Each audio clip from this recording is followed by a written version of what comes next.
nós vamos fazer, sentando no eco aí, a gente vai fazer a segunda leitura, né, de um conto Menina de Lá. Como é um outro livro do Guimarães Rosa, então eu vou fazer o mesmo processo que eu fiz da outra vez. Ah, não, tá bom. Tecnologia, legal, tá bom. É que vocês não sei se conseguiram ouvir, mas estava passando a narração da Menina de Lá. Mas estava difícil, né, de ouvir, o som não estava bom. Mas acho que se entrarem no YouTube, colocarem Menina de Lá, vai aparecer, né? Tem performances, tem peças de teatro sobre Menina de Lá, trabalhos de fim de curso, né? Muito curioso, assim. E tem essa narração que a Tânia que descobriu, mas não deu muito para a gente ouvir. Mas enfim, não é a mesma coisa de um mineiro lendo, mas hoje eu vou ler com vocês o conto, tá? Mas eu quero antes situar para vocês esse livro, Primeiras Histórias. A gente fez, na verdade, de trás para frente, né? Porque a gente começou, de trás para frente não, de frente para trás, né? Porque a gente começou de Tutameia e agora vamos ver um livro que é anterior a Tutameia, né? Que é o Primeiras Histórias, de 62. Então, Primeiras Histórias,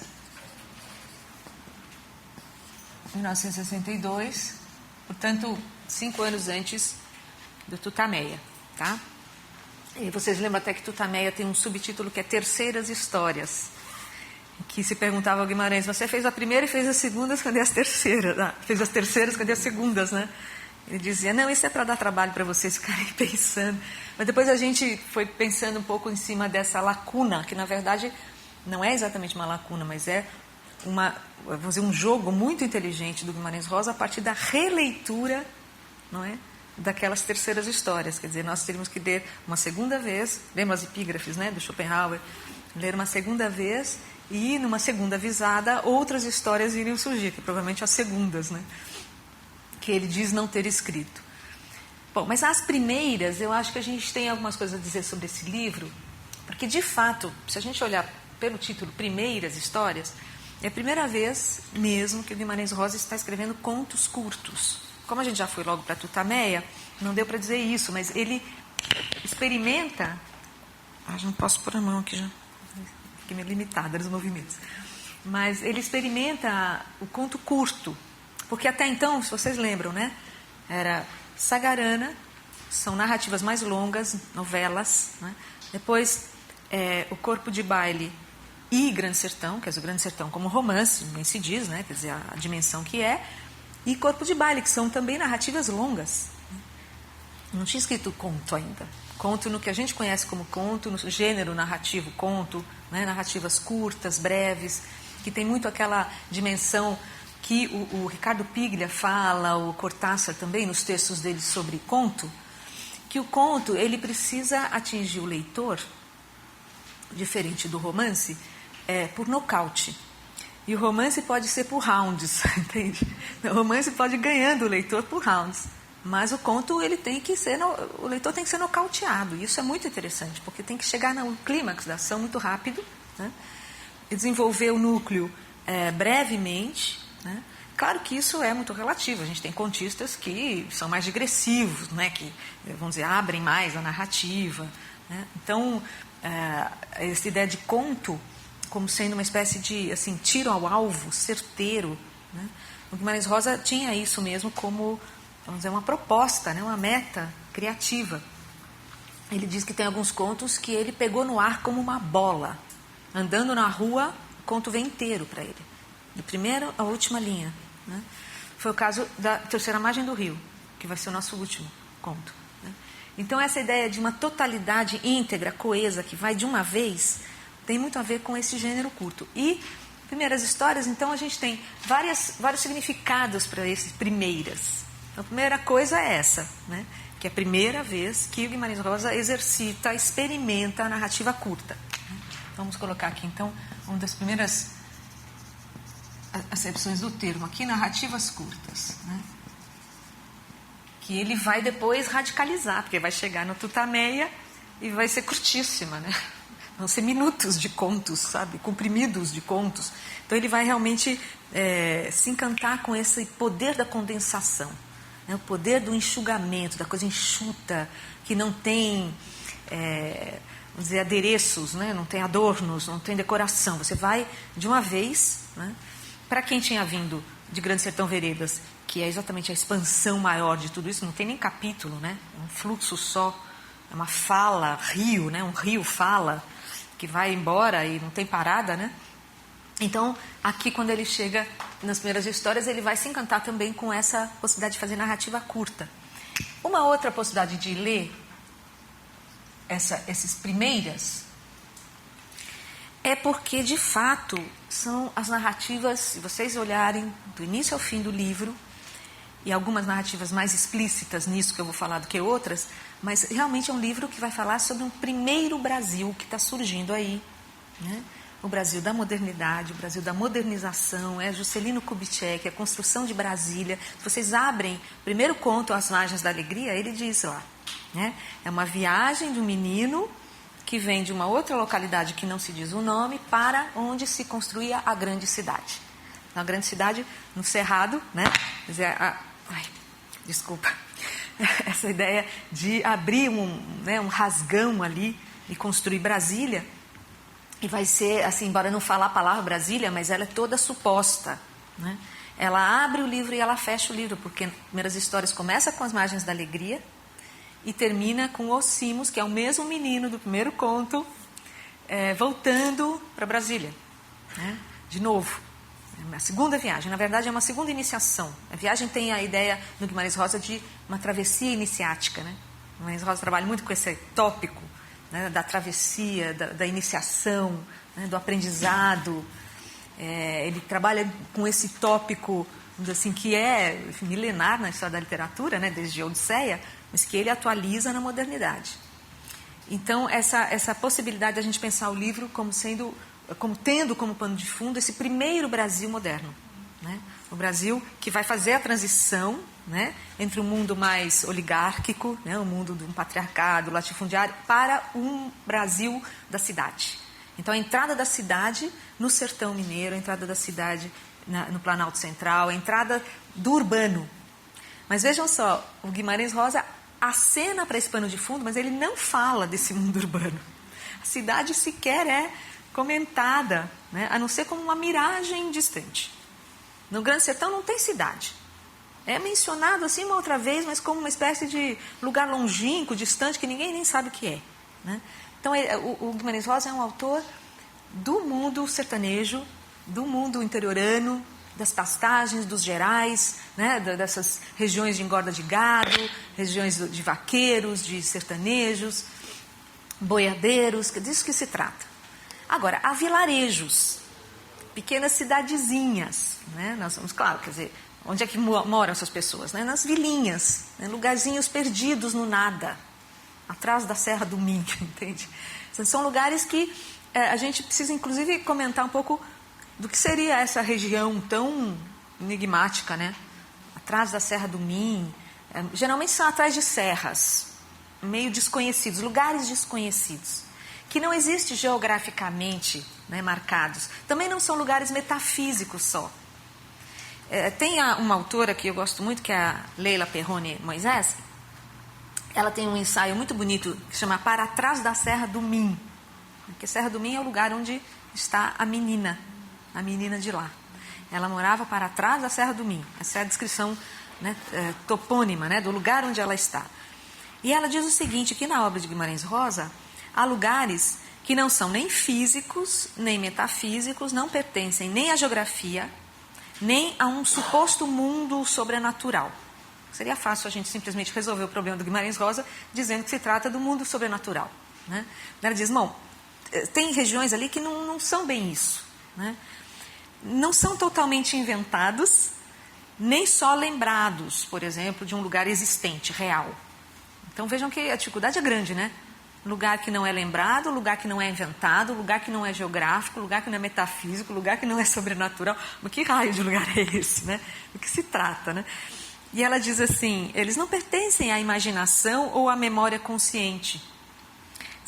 aí eu adoro esse nome, né? São nenhures. Nenhures eu acho sensacional, né?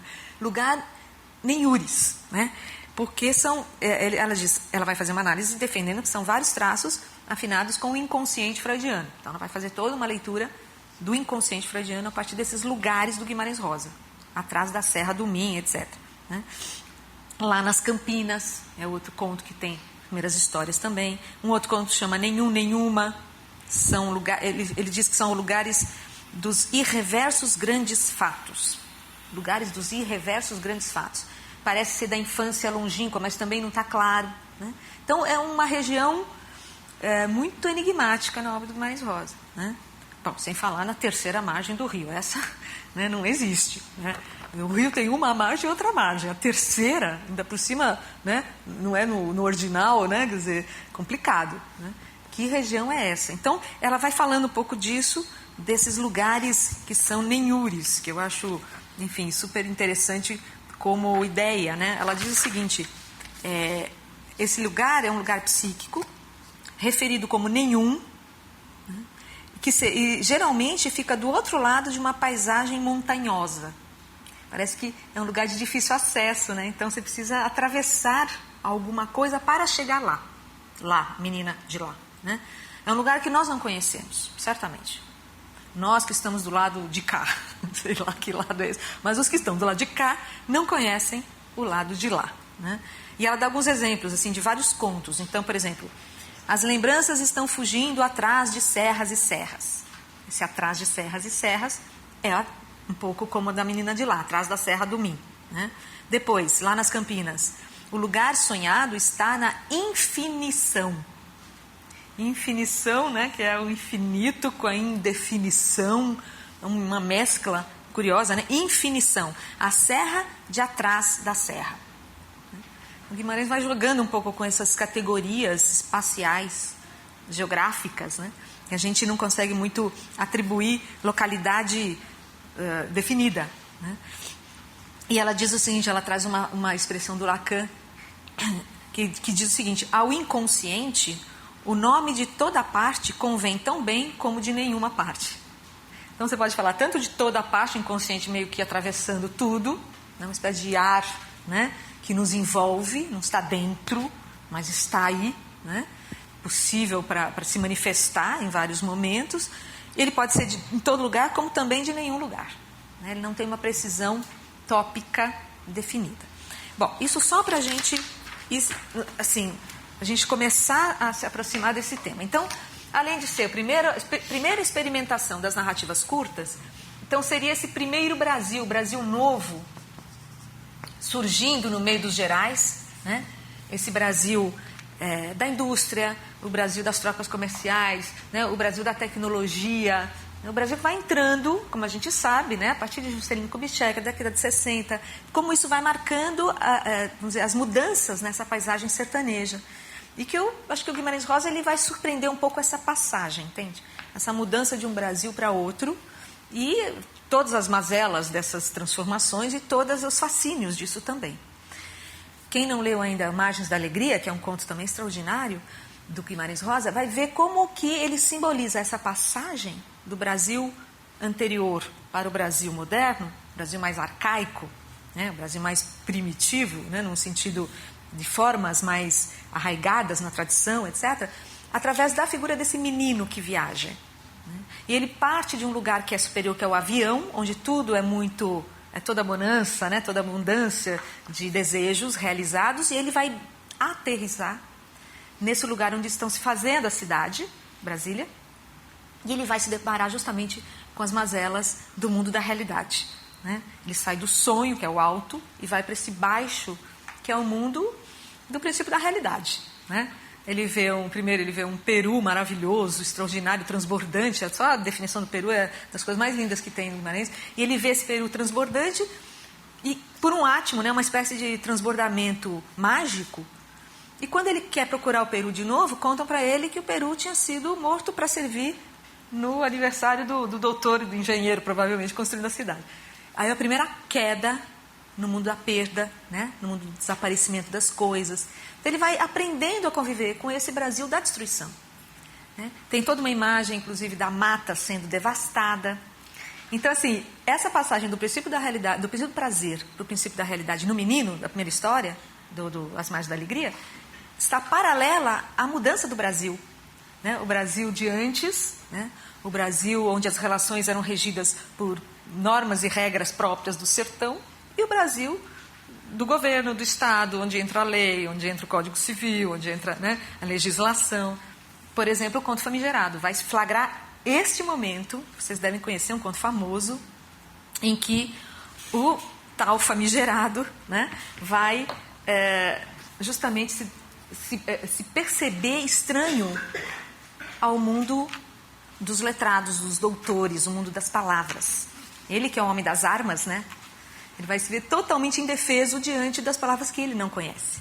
Então, esse conto é incrível, né, porque é o momento que o sertanejo, o jagunço, vai perdendo espaço no Brasil, né, nos anos 60.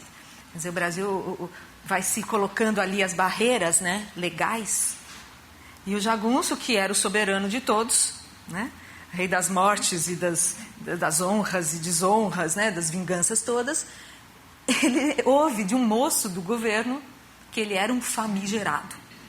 E lá vai ele, léguas e léguas atrás de um doutor que o explique o que quer dizer a palavra famigerado, que é jogada na cara dele como uma bala, né?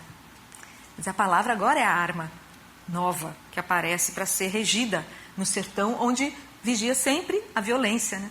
Então é muito bom. Esse conto é um dos contos que eu acho mais engraçados, ele é muito cômico, né? Parece um xiste, né? E ele fala assim, só isso aqui eu não aguento, eu preciso ler só esse trechinho para vocês, que diz assim, o famigerado, né? Depois que ele... Vim perguntar a vós mercê uma opinião sua explicada. Ele está no alto de um cavalão, cheio de arma para tudo quanto é lado, e o doutor ali, né, em princípio acuado, sem saber se o cara veio para a morte, para que veio, né? E era mesmo um famigerado, porque ele era bem conhecido na região por já ter muitas mortes, né? E daí ele diz assim, ele chama Damásio. Aí ele diz, cadê, como é que ele fala? Cadê a parte que ele diz? Vós, mercê, agora me faça a boa obra de querer me ensinar o que é mesmo que é. Parece uma adivinha, né? O que é, né? O que é mesmo que é? Faz-me gerado, faz-me gerado, falmes geraldo, família gerado. Ele vai transformando a palavra, criando em cima da palavra, né? Fazendo anagramas com família, geração. Tem alguma coisa que ele acha, ele intui. Na palavra do doutor é ofensa, né? Quem me gerou, né? Sou filho de alguma coisa, não é isso? Ele ouviu isso de um doutor, ele vai tirar a limpo, né? Com um outro que era médico, farmacêutico, enfim, que estava lá na vila, né? Mas já era um representante da cidade que vem para o sertão com uma nova, né, com um novo código. Enfim, isso tudo só para apresentar para vocês esse primeiro Brasil, o Brasil novo, né? Um Brasil surgindo nos Gerais, com uma espécie de novidade, né? Para os que viviam ali naquela região. E a terceira coisa que eu acho importante em termos de primeiras histórias e eu acho que essa talvez a gente vai explorar mais hoje, é que se trata justamente de uma primeiridade, de uma espécie de lugar de origem, que o Guimarães Rosa está no encalço. Ele está atrás de alguma coisa que seja a origem das coisas.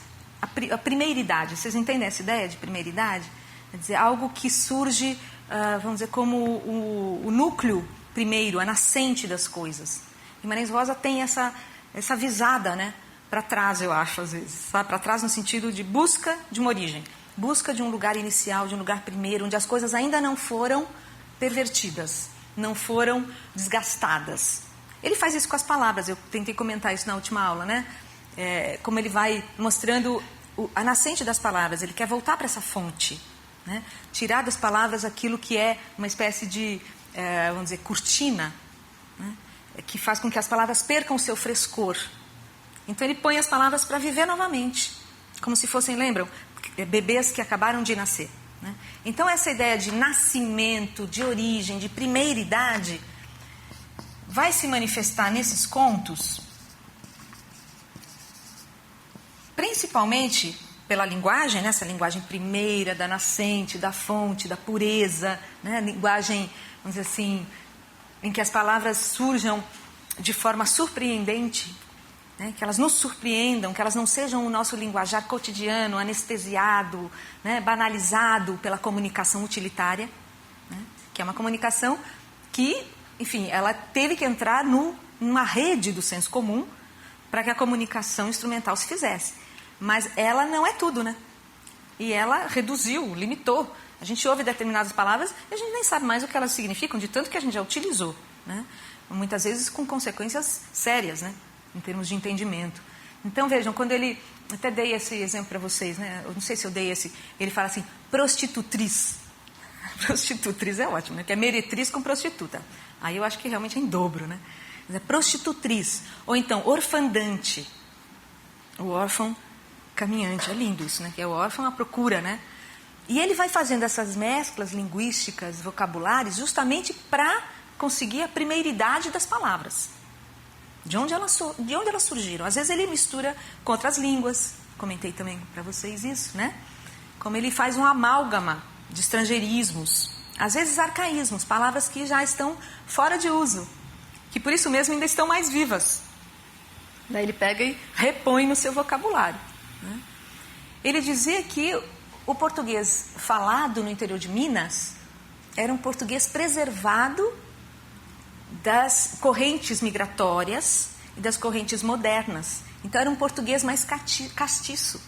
É como se as montanhas de Minas tivessem evitado que entrasse o ar moderno lá, né? Então preservou um português que a gente vai lá, né, e começa a falar com seres lá de Minas, né, do interior e tal. Não sei, aqui deve ter mineiro, né? Sempre tem mineiro nos meus cursos. Tem mineiro aqui? É, tem jeito. Eles estão em toda parte, esse é o problema. Isso é maravilhoso. Mas é isso, essa ideia de... Essa fala do mineiro, né, que guarda um certo arcaísmo, né, um certo sabor de primeiridade do Brasil, justamente. Então, visto esse começo só, né, de situar vocês desse livro, para a gente não entrar no livro sem saber, enfim, a que veio, né? E ele tem um ar de parentesco, os contos, com os outros do livro. Vocês vejam, primeiras histórias, olha só. Margens da Alegria, um menino. Os Cimos, o mesmo menino. E no meio do livro, qual é o conto? O espelho. Que espelha, né, justamente ao inverso, esse livro. Quer dizer, então o livro se compõe de uma arquitetura muito precisa, né? Um livro muito estudado, eu acho, pelo Guimarães Rosa. Muito estudado e muito planejado. Então nós vamos entrar no conto Menina de Lá. E, olha, eu acho que enquanto der para a gente ler junto, vale a pena. Porque, como tem esse pé na oralidade, né? No arcaísmo das palavras, né? A gente ouvir o conto tem um peso. Ler... Já somos leitores modernos, mas a gente pode redescobrir em cada um de nós um leitor, né, vamos dizer, das comunidades orais, né? Vamos ver se a gente recupera um pouco essa experiência, que acho que o Guimarães Rosa era absolutamente sensível a isso, né? Ele era um narrador no sentido benjaminiano mesmo. Um narrador das comunidades orais, um aedo, um rapsodo, aquele que vai, né, trançando as histórias da comunidade e trazendo, né, essa vivência direta da experiência, né? Como é que ele fala, o Walter Benjamin, aquele texto, que o oleiro, né, põe a mão na argila, ela traz a marca, né? É lindo isso, né? O narrador contando a história como o oleiro fazendo um vaso de argila, deixa a sua marca lá, né? Ele estava diferenciando muito isso dos relatos de informação, né, que são relatos de consumo rápido, né?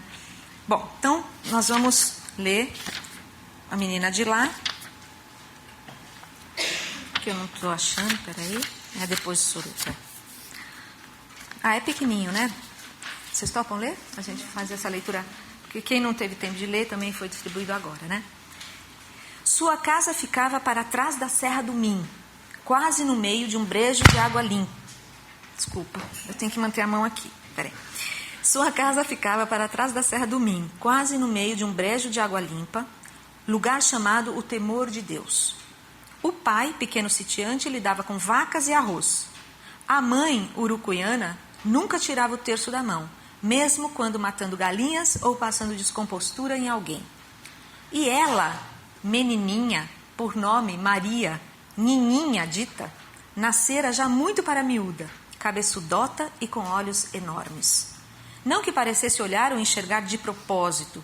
Parava quieta, não queria bruxas de pano, brinquedo nenhum, sempre sentadinha onde se achasse. Pouco se mexia. Ninguém entende muita coisa que ela fala, dizia o pai com certo espanto. Menos pela estranheza das palavras, pois só em raro ela perguntava, por exemplo, ele churugou? E vai ver quem e o que jamais se saberia. Mas pelo esquisito do juízo, ou enfeitado do sentido. Com riso imprevisto, Tatu não vê a lua, ela falasse.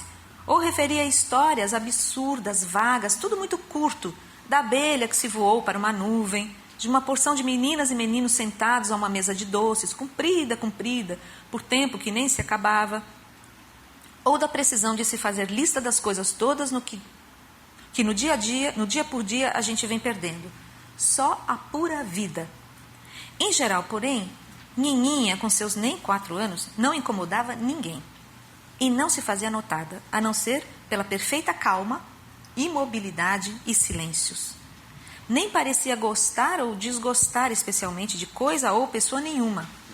Botavam para ela comida, ela continuava sentada, o prato de folha no colo, comia lá logo a carne e o ovo, os torresmos, o que fosse mais gostoso e atraente, ia consumindo depois o resto, feijão, angu ou arroz, abóbora, com artística lentidão. De vê-la tão perpétua e imperturbada, a gente se assustava de repente. Nininha, o que é que você está fazendo? Perguntava-se. E ela respondia alongada, sorrida, moduladamente. Eu estou fazendo. Fazia vácuos. Seria mesmo seu tanto tolinha? Nada a intimidava. Ouvia o pai querendo que a mãe coasse um café forte e comentava, se sorrindo, menino pidão, menino pidão. Costumava também dirigir-se à mãe desse jeito, menina grande, menina grande. Com isso, pai e mãe davam de zangar-se. Em vão. Nininha murmurava só, deixa, deixa, sua sibilíssima, inábil como uma flor. O mesmo dizia quando vinham chamá-la para qualquer novidade, dessas de entusiasmar adultos e crianças. Não se importava com os acontecimentos. Tranquila, mas viçosa em saúde. Ninguém tinha real poder sobre ela, não se sabiam suas preferências. Como puni-la? E bater-lhe não usassem, nem havia motivo.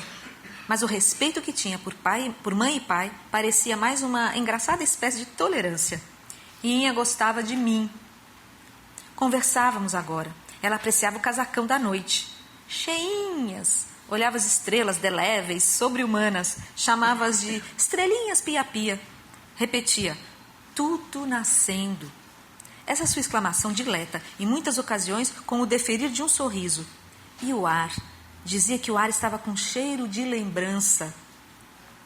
A gente não vê quando o vento se acaba. Cadê? Perdi. Estava no quintal, vestidinha de amarelo. O que falava às vezes era comum. A gente é que ouvia exagerado. Alturas de urubu ir. Não, dissera só. Altura de urubu não ir. O dedinho chegava quase no céu. Lembrou-se de jabuticaba de vem me ver. Suspirava depois. Eu quero ir para lá. Aonde? Não sei. Aí observou. O passarinho desapareceu de cantar. De fato, o passarinho tinha estado cantando e no escorregar do tempo eu pensava que não estivesse ouvindo. Agora ele se interrompera. Eu disse, vizinha. De por diante, Nininha passou a chamar o sabiá de senhora vizinha. E tinha respostas mais longas. Eu estou fazendo saudade.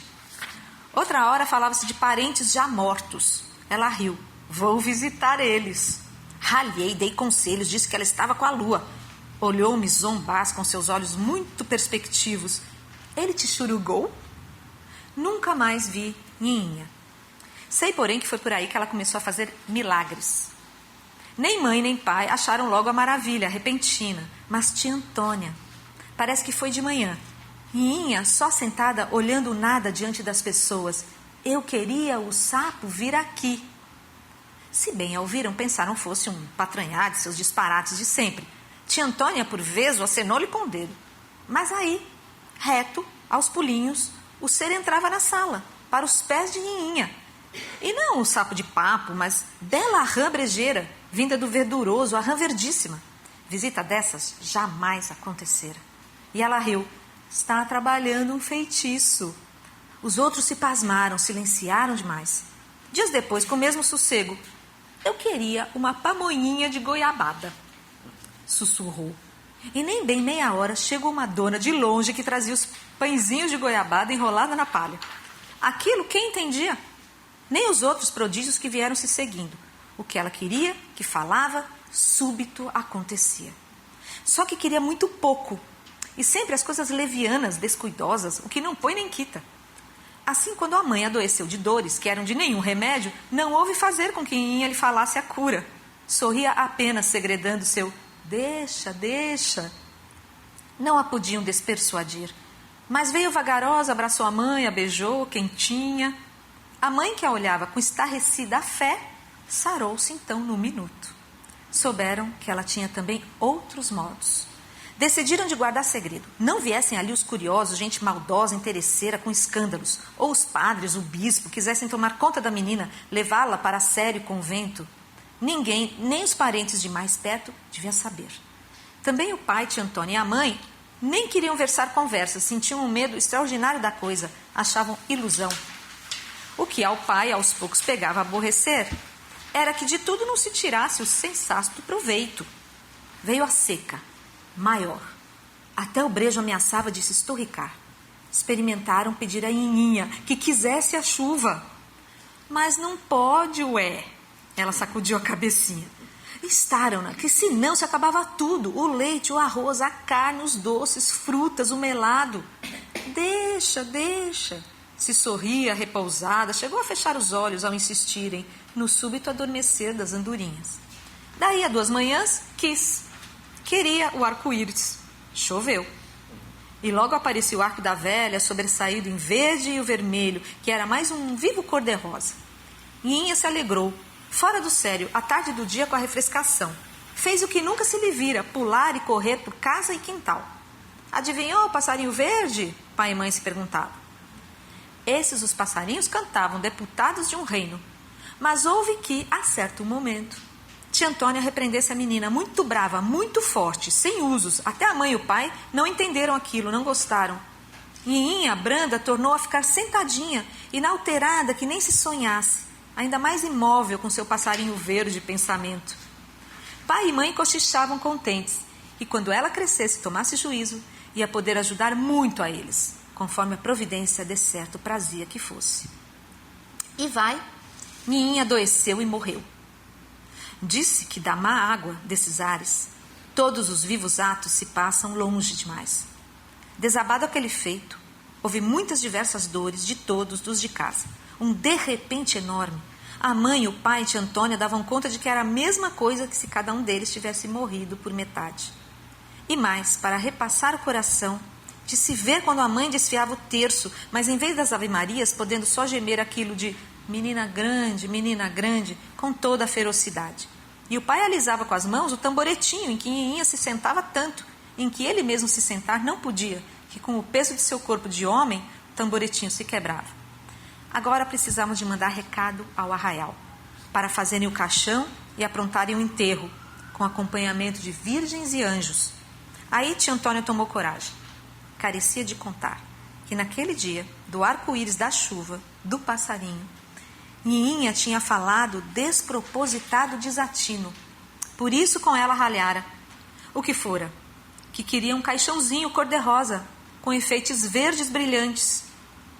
Ah, gouraria! Agora era para se encomendar o caixãozinho assim? Sua vontade? O pai, em bruscas lágrimas, esbravejou. Que não! Ah, que se consentisse nisso era como tomar culpa, estar ajudando a Nhinhinha a morrer. A mãe queria. Ela começou a discutir com o pai. Mas no mais choro se serenou.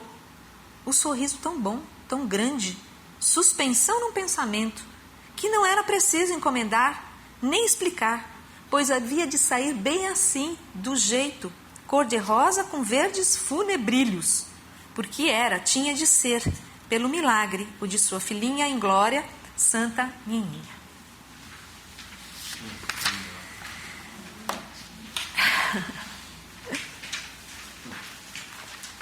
É um conto comovente, né? Um conto comovente mesmo. Isso, Soroka é mais comovente ainda.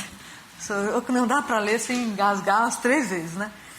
Mas vamos então começar a pensar sobre esse conto. Vamos ver o que vocês, de começo assim, pegam para tentar ir puxando esses fios de vocês. Vamos ver.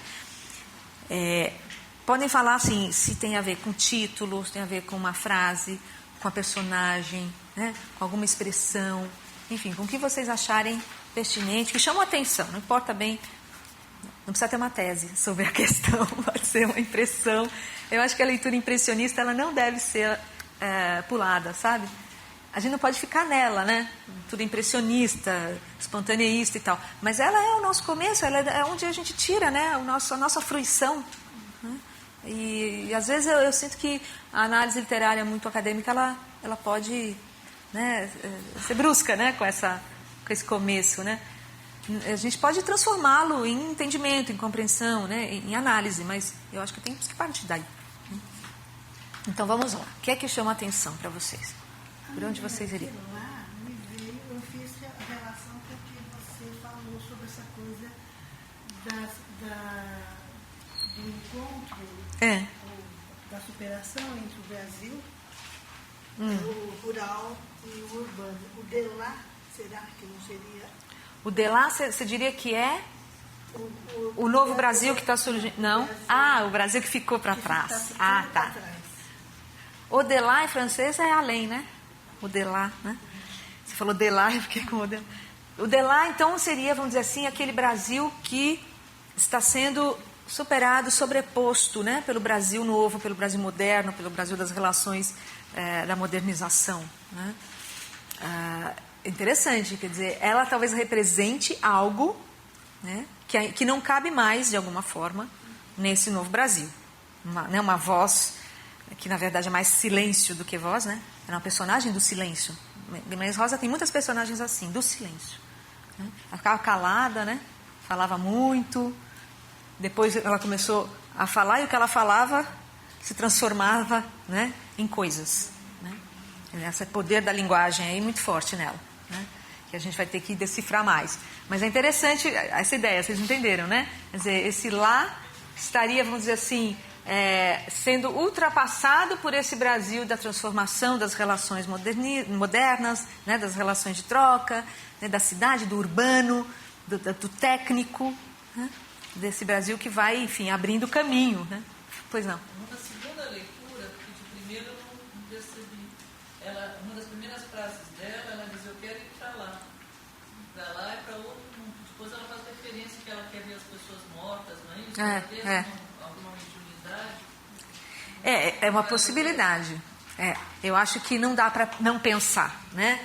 Que ela fala, eu quero ir para lá, e esse lá, ela fala, eu vou visitar os mortos, né? Ela diz isso. Uma segunda frase, ela diz que ela está vendo, quer ir para lá. Eu quero ir para lá. Ela não sabe bem, né, precisar o que é, mas ela, na verdade, ela é de lá, né? A menina de lá. Então é como se ela estivesse provisoriamente aqui e voltasse para lá. Como se o lugar dela fosse esse lá, né? Esse lá que nós já vimos que ele é complexo, né? Se a gente disser, bom, é o mundo dos mortos, né? Que é possível, né? Porque está dito no conto, né? O mundo dos mortos.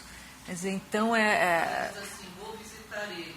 Isso. Você disse que ela estava com a lua. Quer dizer, eu vou visitar eles, os parentes mortos, né? Quer dizer, esse mundo dos mortos, mundo do além, mundo do espírito, né? Se não quiserem, mundo dos mortos.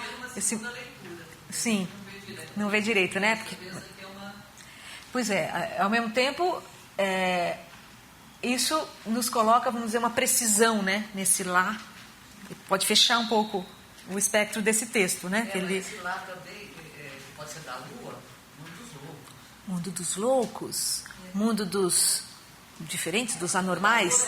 Ela aponta, né, a lua, o dedinho, né? Exatamente. Então, vejam que esse lá tem essa ideia também, né? Da loucura, do mundo da lua, né? Da lua, de lá a lua, né? Que também é uma possibilidade de pensar. Certamente é uma região que nós desconhecemos, né? Nós, leitores, né, da modernidade, né, vamos dizer, os habitantes da cidade, porque tem essa relação da cidade e do sertão, né? Então, em relação à cidade, esse Brasil moderno, etc., e aí faz sentido, né, como você trouxe um lá mais vago no sentido de mais amplo, né? Esse mundo esquecido pelo processo de transformação do Brasil, né? Que esquecido no certo sentido, que o Guimarães retoma, né? Relembra a existência. Mas ele pode ser esse lá, que pode ser o lugar de uma certa excepcionalidade, né? Como ela trouxe, quer dizer. E eu acho muito pertinente, porque esse livro fala muito dessas personagens surpreendentes, excepcionais, anormais. Tem muitos dementes também nesse livro. Dementes, anormais, loucos. O Tarantão, meu patrão, né? O próprio Soroco, nós vamos ver amanhã. Gente, trazendo vocês amanhã de novo aqui, na próxima semana. Bom, então tá, tem esse lá ainda nos instiga, né? E é engraçado que a gente tem vontade de precisar esse lá. A gente quer dar um nome também. Existe uma vontade, né, na leitura de definir. Como deixar esse lá indefinido? Como deixar esse lá sem nomenclatura, sem definição, sem nomeação, né? Ao mesmo tempo, a gente quer aproximá-lo a regiões, né, que nos sejam mais familiares, porque ele é de uma estranheza, né? Ele fala de estranhez, né? Mas ele é de uma estranheza que nos perturba, né? Vamos colocar aqui essa ideia de estranheza, que eu acho que tem a ver com o surpreendente, que é o campo semântico desse livro, é da surpresa. Tudo assim, quem ia fazer siso naquilo? Né? Acontece alguma coisa. Né? De repente, não sei o que lá. No átimo, né? Tem algo que é sempre assim, imprevisto. O campo da estranheza, da surpresa, do imprevisto. Isso enquanto situações, né, que está se colocando ali, mas tem, em termos de região, de uma certa, uma região desconhecida. Certamente, uma região desconhecida. Que, de uma forma ou de outra, a maioria não compartilha, né? Não entende, não compreende. Pois não. Quando a gente funda por esse ponto, é bem claro, né? É cristão. E a última Santa Nininha. Última o quê? Última palavra, Santa Nininha. Santa Nininha, isso. Ela começou a fazer milagres. Então ela vivia no mundo já predisposto a essa leitura. É uma coisa assim. A previdência. O que é interessante, ela possa entrar nessa. Pois é. Onde será que ele entrou, né? Então ele está trazendo o seguinte, tem vamos dizer, um enquadramento cristão nesse conto, né? Ela começa a mãe ali com o terço, né? A gente reconhece essas figuras, né, no interior brasileiro, né? Um tipo de religiosidade muito própria, a religiosidade rústica, né? Que é uma religiosidade popular de crença na providência, né? O Bose tem um texto extraordinário sobre primeiras histórias, sobre o Guimarães Rosa, né? Ele tem um texto que chama Céu e Inferno. Eu até trouxe aqui uns trechos para vocês perceberem como ele vai trabalhar essa questão da religiosidade popular, porque nós sabemos também que a ideia das crianças que morrem cedo, né, e que são consideradas eleitas, né, de Deus, que as levou para junto de si, né, tem toda essa, vamos dizer, esse imaginário, né, cristão popular, religioso, que não é um imaginário, vamos dizer assim, de um cristianismo institucional, mas ele é justamente rústico, popular, né, agregado, inclusive com certo sincretismo de outras culturas, porque não se trata de um catolicismo purificado, né? Ele está misturado com vertentes, muitas vezes afro-religiosas, né? Vertentes místicas, né? Vertentes de outras linhagens, vamos dizer, né? Espíritas, etc. Tem gente que lê esse conto como um conto espírita, né? Ela veio, né? Ela espiritualizou, né, o mundo e voltou para lá, né? Uma possibilidade de leitura, já vi leituras dessa ordem mesmo, né? O que eu acho importante é a gente compor isso, né? Porque você pergunta como isso cabe na visão do Guimarães. Bom, primeira coisa, Guimarães era extremamente religioso, ele é extremamente religioso. Comparando, eu já fiz essa comparação, né, do Graciliano Ramos com o Guimarães Rosa, são dois mundos assim. No Machado, então, nem se fala, né? O ateísmo do Machado era das coisas. Mais do que ateísmo, ceticismo, né, machadiano, né?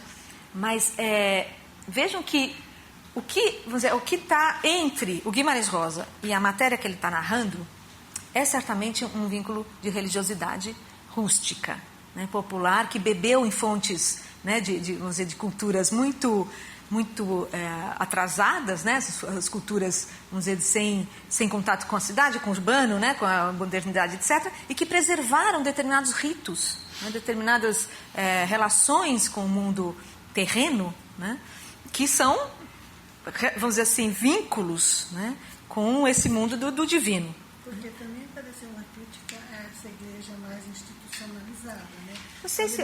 quando eles dizem que não querem padre, né? Eles não querem padre. É verdade. Eles querem... Exato. Eles querem preservar essa religiosidade popular que se dá num ambiente, né, da comunidade pequena, do familiar, dos vínculos de parentesco.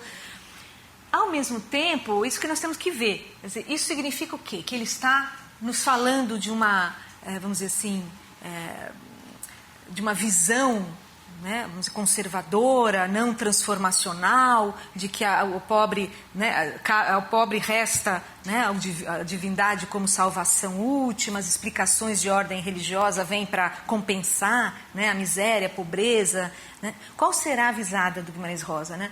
Porque é complexo se a gente pensar que ele está dizendo para a gente que tem uma menininha no meio do sertão, que não fala nada, fica olhando para o nada, para o vácuo. Ele se pergunta, será o seu tanto tolinha? Pode ser uma criança com retardo, né? Pode ser uma criança com retardo que está lá, olhando para o nada, né? E começa a falar coisas, né? A comunidade entende as coisas como sendo, né, palavras mágicas, né? E ela vira santa no final. Mas tem uma coisa que ela falava. Nós temos a nossa história, né? Nós temos a nossa história. Crianças, Antoninho Mágico. Isso. Como é que chama aquele negreiro? O negrinho do pastoreio? Né? Uma história muito conhecida, folclore, né? Então, mas a gente tem que... Vamos lá, vamos colocar isso nos lugares. É do Brasil, sem dúvida.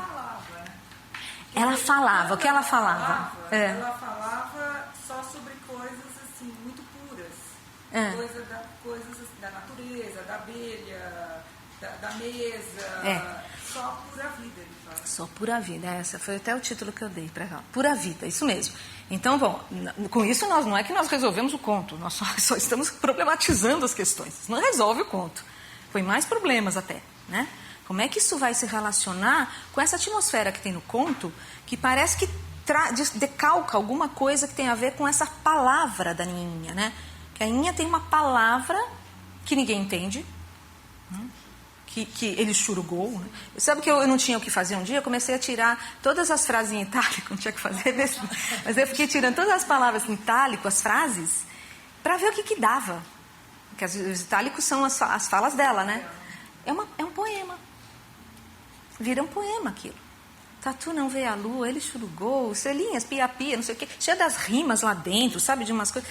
Aí eu falei, mas que curioso, quer dizer, ele nos põe aqui numa hesitação entre uma visão realista, né, o real brasileiro, né, das relações da pobreza, das relações do povo, né, de como o povo se alimenta, né, dessas ilusões do engano e tal, como se compensa, né, da sua privação, fazendo explicações, vamos dizer assim, né, a gente poderia pensar, né, explicações de ordem religiosa para compensar, né, suas carências. Ao mesmo tempo, ele começa a trazer essa Inha com uma força pela linguagem, né? Ele vai trabalhando essa linguagem, as palavras da Inha, como ela surpreende quem está do lado, como ela traz um outro mundo, né? Que é um mundo totalmente desconhecido e é um mundo de poder. Um mundo cuja palavra tem poder de realidade, poder de transformação, né? De trazer coisas para a realidade. Mas que palavras? Então você falou, palavras puras. Ela diz que quando ela deseja alguma coisa, não adianta ninguém demovê-la do que ela quer. Quando forçam a que ela fale alguma coisa, para a mãe ficar boa, para a chuva vir no sertão, ela diz, não pode. Essa palavra desnecessária, não é? Que não atende a uma utilidade real que está ali acontecendo, essa palavra que nós temos que cercar, né? Que palavra é essa desnecessária, essa palavra desmotivada em função de acontecimentos? Ela diz, não se interessava por acontecimentos, né? A gente pode entender, bom, será que é um mundo realmente da loucura, distanciada, né, fora da vida? Será que é uma palavra, parece abete sésamo, né? Que era uma pamonha de goiabinha, sei lá, aparece a pamonha. Era um sapo, né? Uma rã, aparece a rã. Entende? Quer dizer, abete sésamo, palavras fazendo as coisas aparecerem, né? A gente pode pensar, bom, realmente tem a ver com o projeto rosiano da linguagem, né? Palavras que criam coisas, palavras que têm poder de realidade, poder de verdade, né? Então essa palavra da Nininha, que na verdade Nininha não é nem nome, né? Nininha é é um carinho, né? Nininha, parece uma coisa assim bem, né, um afago, não é nem nome, é um afago, né? E é engraçado porque ele não usa nomes, ele só usa categorias genéricas. Pai, maiúsculo, mãe, maiúsculo. O único que tem nome aí, e mesmo assim vira uma coisa estranha, é Tia Antônia, tudo junto, né? Quer dizer, o parentesco e o nome ficaram uma coisa só. Como vocês veem isso? Quer dizer, esse nome que não é nome, né? Esse pai e essa mãe em maiúsculo, a mesma coisa no conto de abertura e no conto de fechamento do livro. Essa Nininha, que é bem Nininha, esse NH aqui se repetindo, né? A sonoridade de, quase como fala isso? De acalanto, né? De fazer um acalanto do nhenhen, né? Do nhenhen. Essa sonoridade é mais sonoridade do que palavra mesmo, né? Não dá a impressão de que realmente ele está trabalhando com categorias mais universalizadas? Eu acho que nós chegamos bem perto disso, né? E eu acho que ela mesma, ele falou arquétipos, né? Que são, na verdade, essas categorias universais que se particularizam em função de determinadas situações, mas que são funções que estariam em todos os tempos, né? Funções que transcendem uma certa época. Então, a função pai é uma função pai, tá certo? Pessoas podem ocupá-la, mas é uma função pai, universal, né? Função mãe, né? Função criança, que seria o caso da Nininha, também tem a sua linhagem, né? Porque se a gente pensar, e aí eu vou me servir um pouco de um texto do Benedito Nunes, que, enfim, fez um ensaio maravilhoso, que se chama O Amor em Grande Sertão Veredas, O Amor em Guimarães Rosa. E aí eu trouxe um pedacinho para vocês verem como ele interpreta a menina neste conto, né? E eu acho que isso vai nos ajudar a caminhar um pouquinho. Ele diz o seguinte: ele reconhece os dons divinatórios, né, e encantatórios da Nininha. Dons, inclusive, de antecipação, não é verdade? Ela diz que ela queria um caixão, etc. Ela prevê a própria morte, né? Então ela antecipa a própria morte, ela tem uma espécie de... transcende tempo e espaço, né? Ela é de lá, mas ela está aqui, mas na verdade é uma coisa só. O lá e o aqui, para ela, né, fazem parte de uma espécie de ciclo, né? Ciclo que não tem divisão rígida. E o ontem e o depois, e o amanhã, etc., né, o agora, para ela, também ela transita entre esses três tempos. Vou visitar eles, então ela vai lá, né? Eu queria o caixãozinho, já sabe então o que vai acontecer. O antes, o depois, o agora estão entrelaçados numa temporalidade muito diferente da temporalidade que nós conhecemos, onde cada coisa se sucede à outra. E quando você está num lugar, você não está no outro. Nós habitamos este mundo dessas categorias, tá certo? Aí vem o Guimarães Rosa e começa a nos perturbar com essas questões, né? Começa a nos colocar, assim, ingredientes, né, que, no mínimo, nos instigam, né, a tentar compreender um pouco que visão de mundo é essa. Mas aí, vejam bem, ele diz o seguinte, que ela ficava quieta, né, olhar vago, palavras poucas, às vezes extravagantes, estranhas, que os outros não entendem. Ela tem uma língua, ela fala uma língua, né, que é outra língua, não é a nossa. Ela conjuga o verbo diferente, né, ela monta frases diferentes. Eu até sugeri aqui que essa língua que ela fala, né, essa língua é uma língua muito próxima da poesia, né, não é a língua de uma, vamos dizer, referencializada, que diz respeito a coisas, né, porque a linguagem referencial, bom, eu tenho o signo e tenho a coisa que em princípio alude, né, nunca é a coisa, mas alude a uma coisa, né, e a qual nós podemos, bem ou mal, né, nos transitar nesse terreno, né, de categorias. Mas aqui ele diz assim, que eu acho muito bonito porque ela é meio milagreira, né? E ela queria, o que ela queria que falava, súbito acontecia, só que queria muito pouco. Isso que é interessante. E não adianta pedir, quer dizer, ela não responde ao desejo do outro, né? Ela é uma inteireza com ela mesma. Não é porque o outro quer que ela vai falar, né? Ela se nega, né? Ela parece um porta-voz, né? É um oráculo, né? De alguma coisa maior, nesse sentido está dizendo, né? Por ela atravessa a linguagem, né?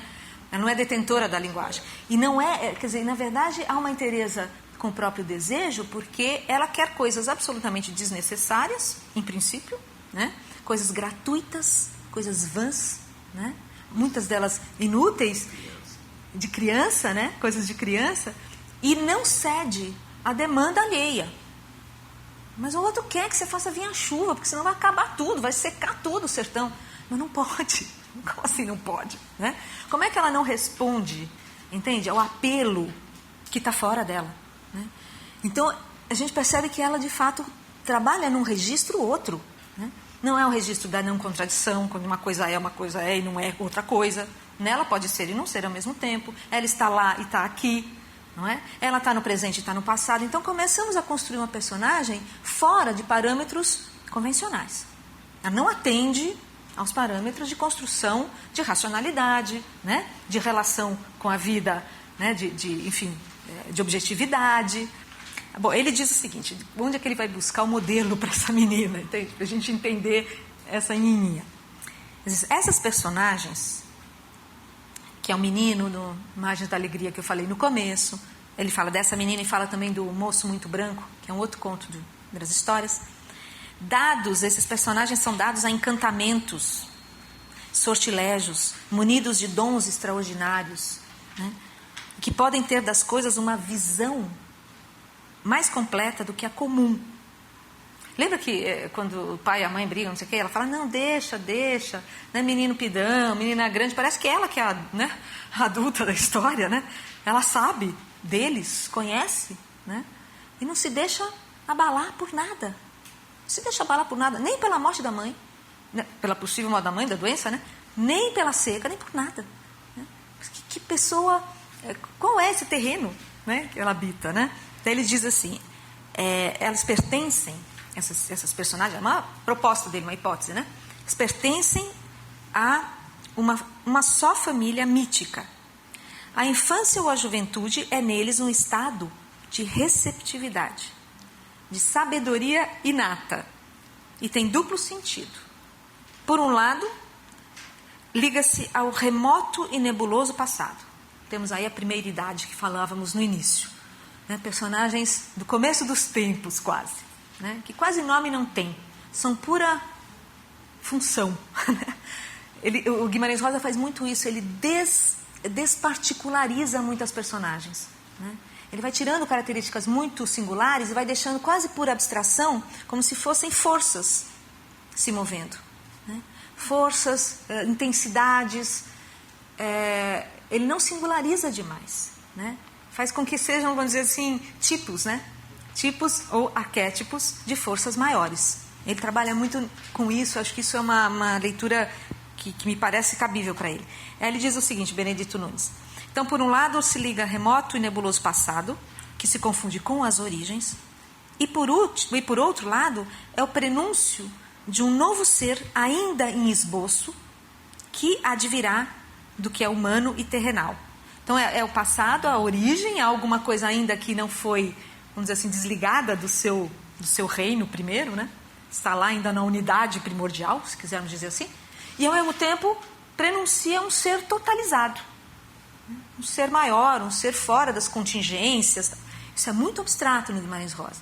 Alguns, inclusive, criticam Guimarães Rosa por ele justamente não ser um realista, né? De encarnar as suas personagens, né, num tempo muito histórico. O que eu desconfio, porque eu acho que ele tem a ideia do que é esse tempo histórico.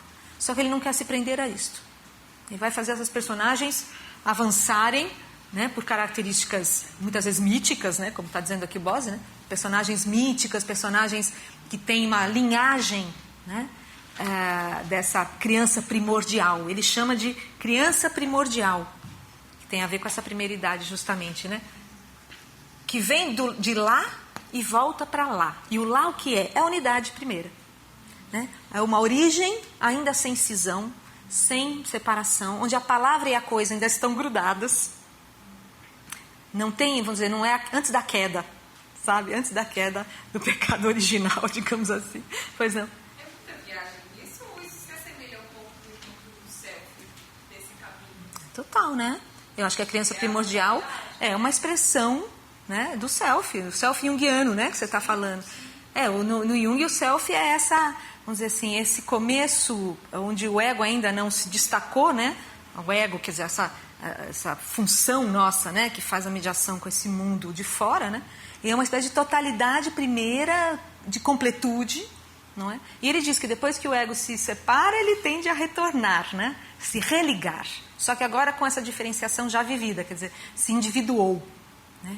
Então é o começo da individuação. A criança primordial para o Guimarães Rosa é onde ainda não se deu, né, essa individuação, vamos dizer assim, para o mundo de fora, em que ela está mergulhada ainda nessa sabedoria primeira, né, onde todos os arquétipos estão ainda em estado de nascente. Né? Essencialmente um discurso religioso.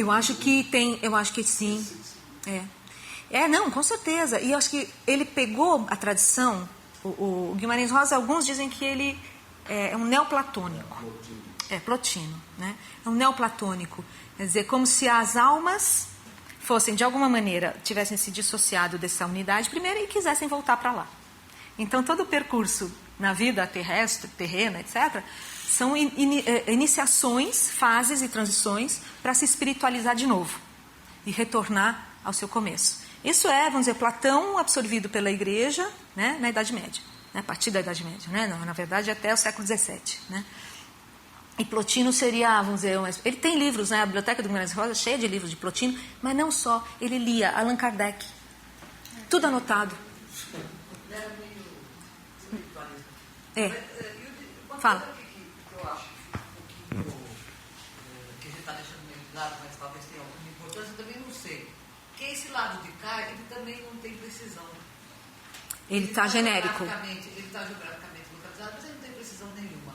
O narrador também é... Quem é esse narrador? É desconhecido. É um testemunho, ele testemunhou, porque ele diz, ela gostava de mim, nunca mais vi ninguém. Ele que está narrando, em primeira pessoa.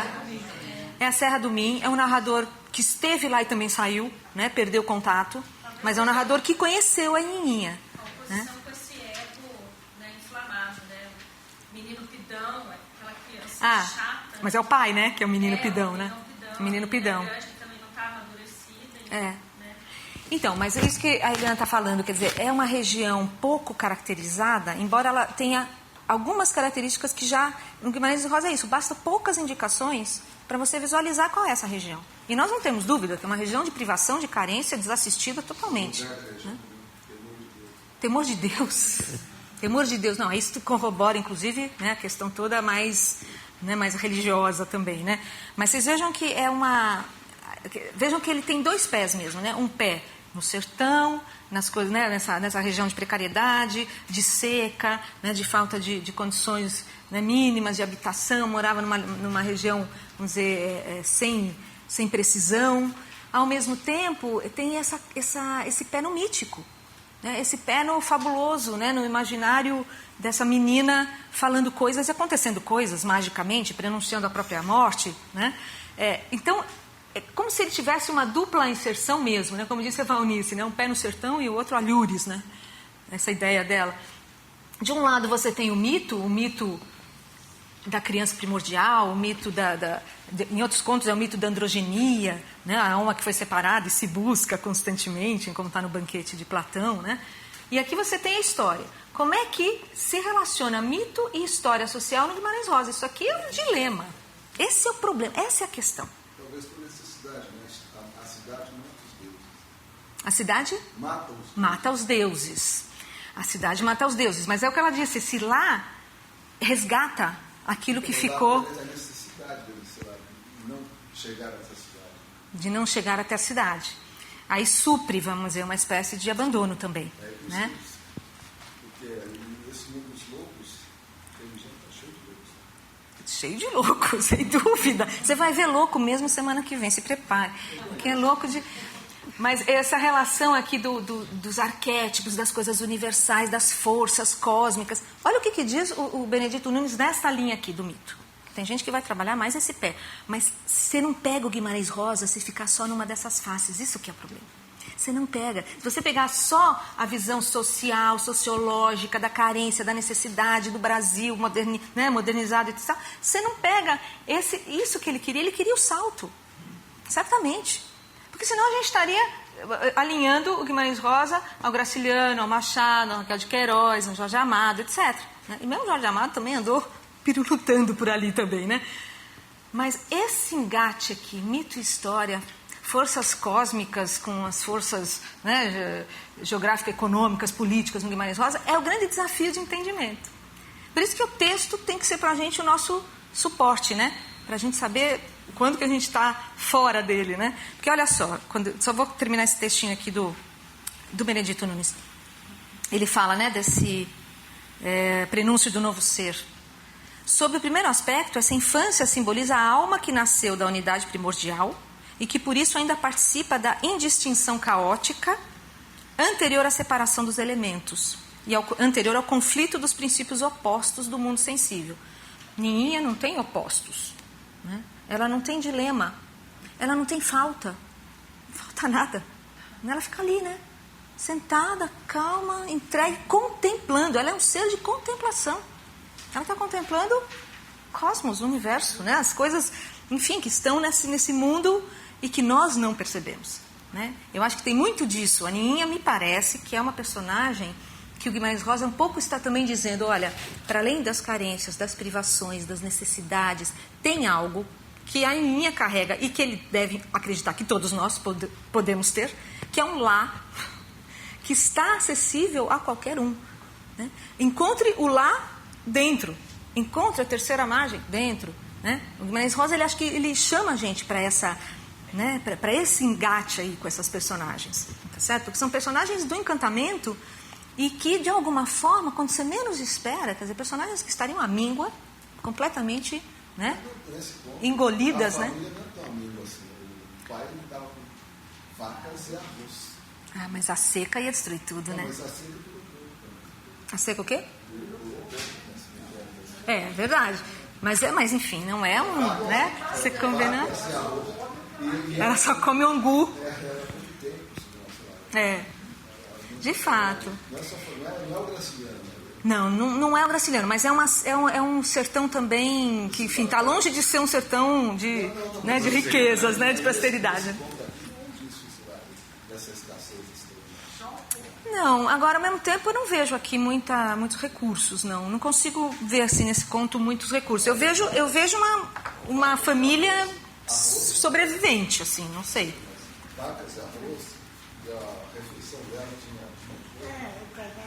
O cardápio era melhorzinho do que eu estou pensando que era? Alguma coisa ela tinha, né? Não é tão pobre, né? Soroco é pior, você tem razão. Soroco é mais nada ali, né? Ali ele realmente está sem sapato. Tá certo, ali acho que ela tem mais condição. De qualquer maneira, a gente vê que é um mundo muito distante, né, do mundo da cidade, do mundo urbano, né, do mundo das coisas e das mercadorias, né? Mas arroz é pobre. Arroz é aquelas vendinhas, né, de região sertaneja, né? Mas tem razão, não é de privação total. Não mesmo, não é miséria absoluta. Não, isso não é. Mas só para continuar, ele diz assim, se a ciência é o aspecto noturno ancestral, o símbolo da infância desentranhável dos personagens exprime em sua face luminosa a ideia de um novo nascimento, da reintegração da alma dividida, a qual deverá recuperar a sua unidade congênita e ingressar no estado de plena harmonia consigo mesmo.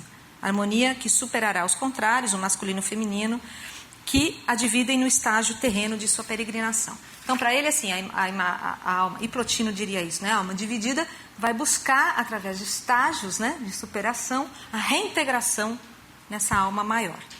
Então essas personagens, deste ponto de vista mítico, né? Só de primeiras histórias. Só de primeiras histórias. Só. Não, é só de primeiras histórias. Que são essas personagens, né, de cunho extraordinário e tal. Claro que você pode, quando você vai no Grande Sertão, você pega o Diadorim, você também pode... Você pega uma traga pode ser lido como um rito iniciático, né, sacrificial total ali. Né? Ali é a via sacra de Cristo, que está numa traga. Professor, gostei que você pega o Diadorim. O Diadorim. É porque eu não quero falar o final da história. É o Diadorim. Deixa eu mostrar para vocês como que o Bose vai trabalhar.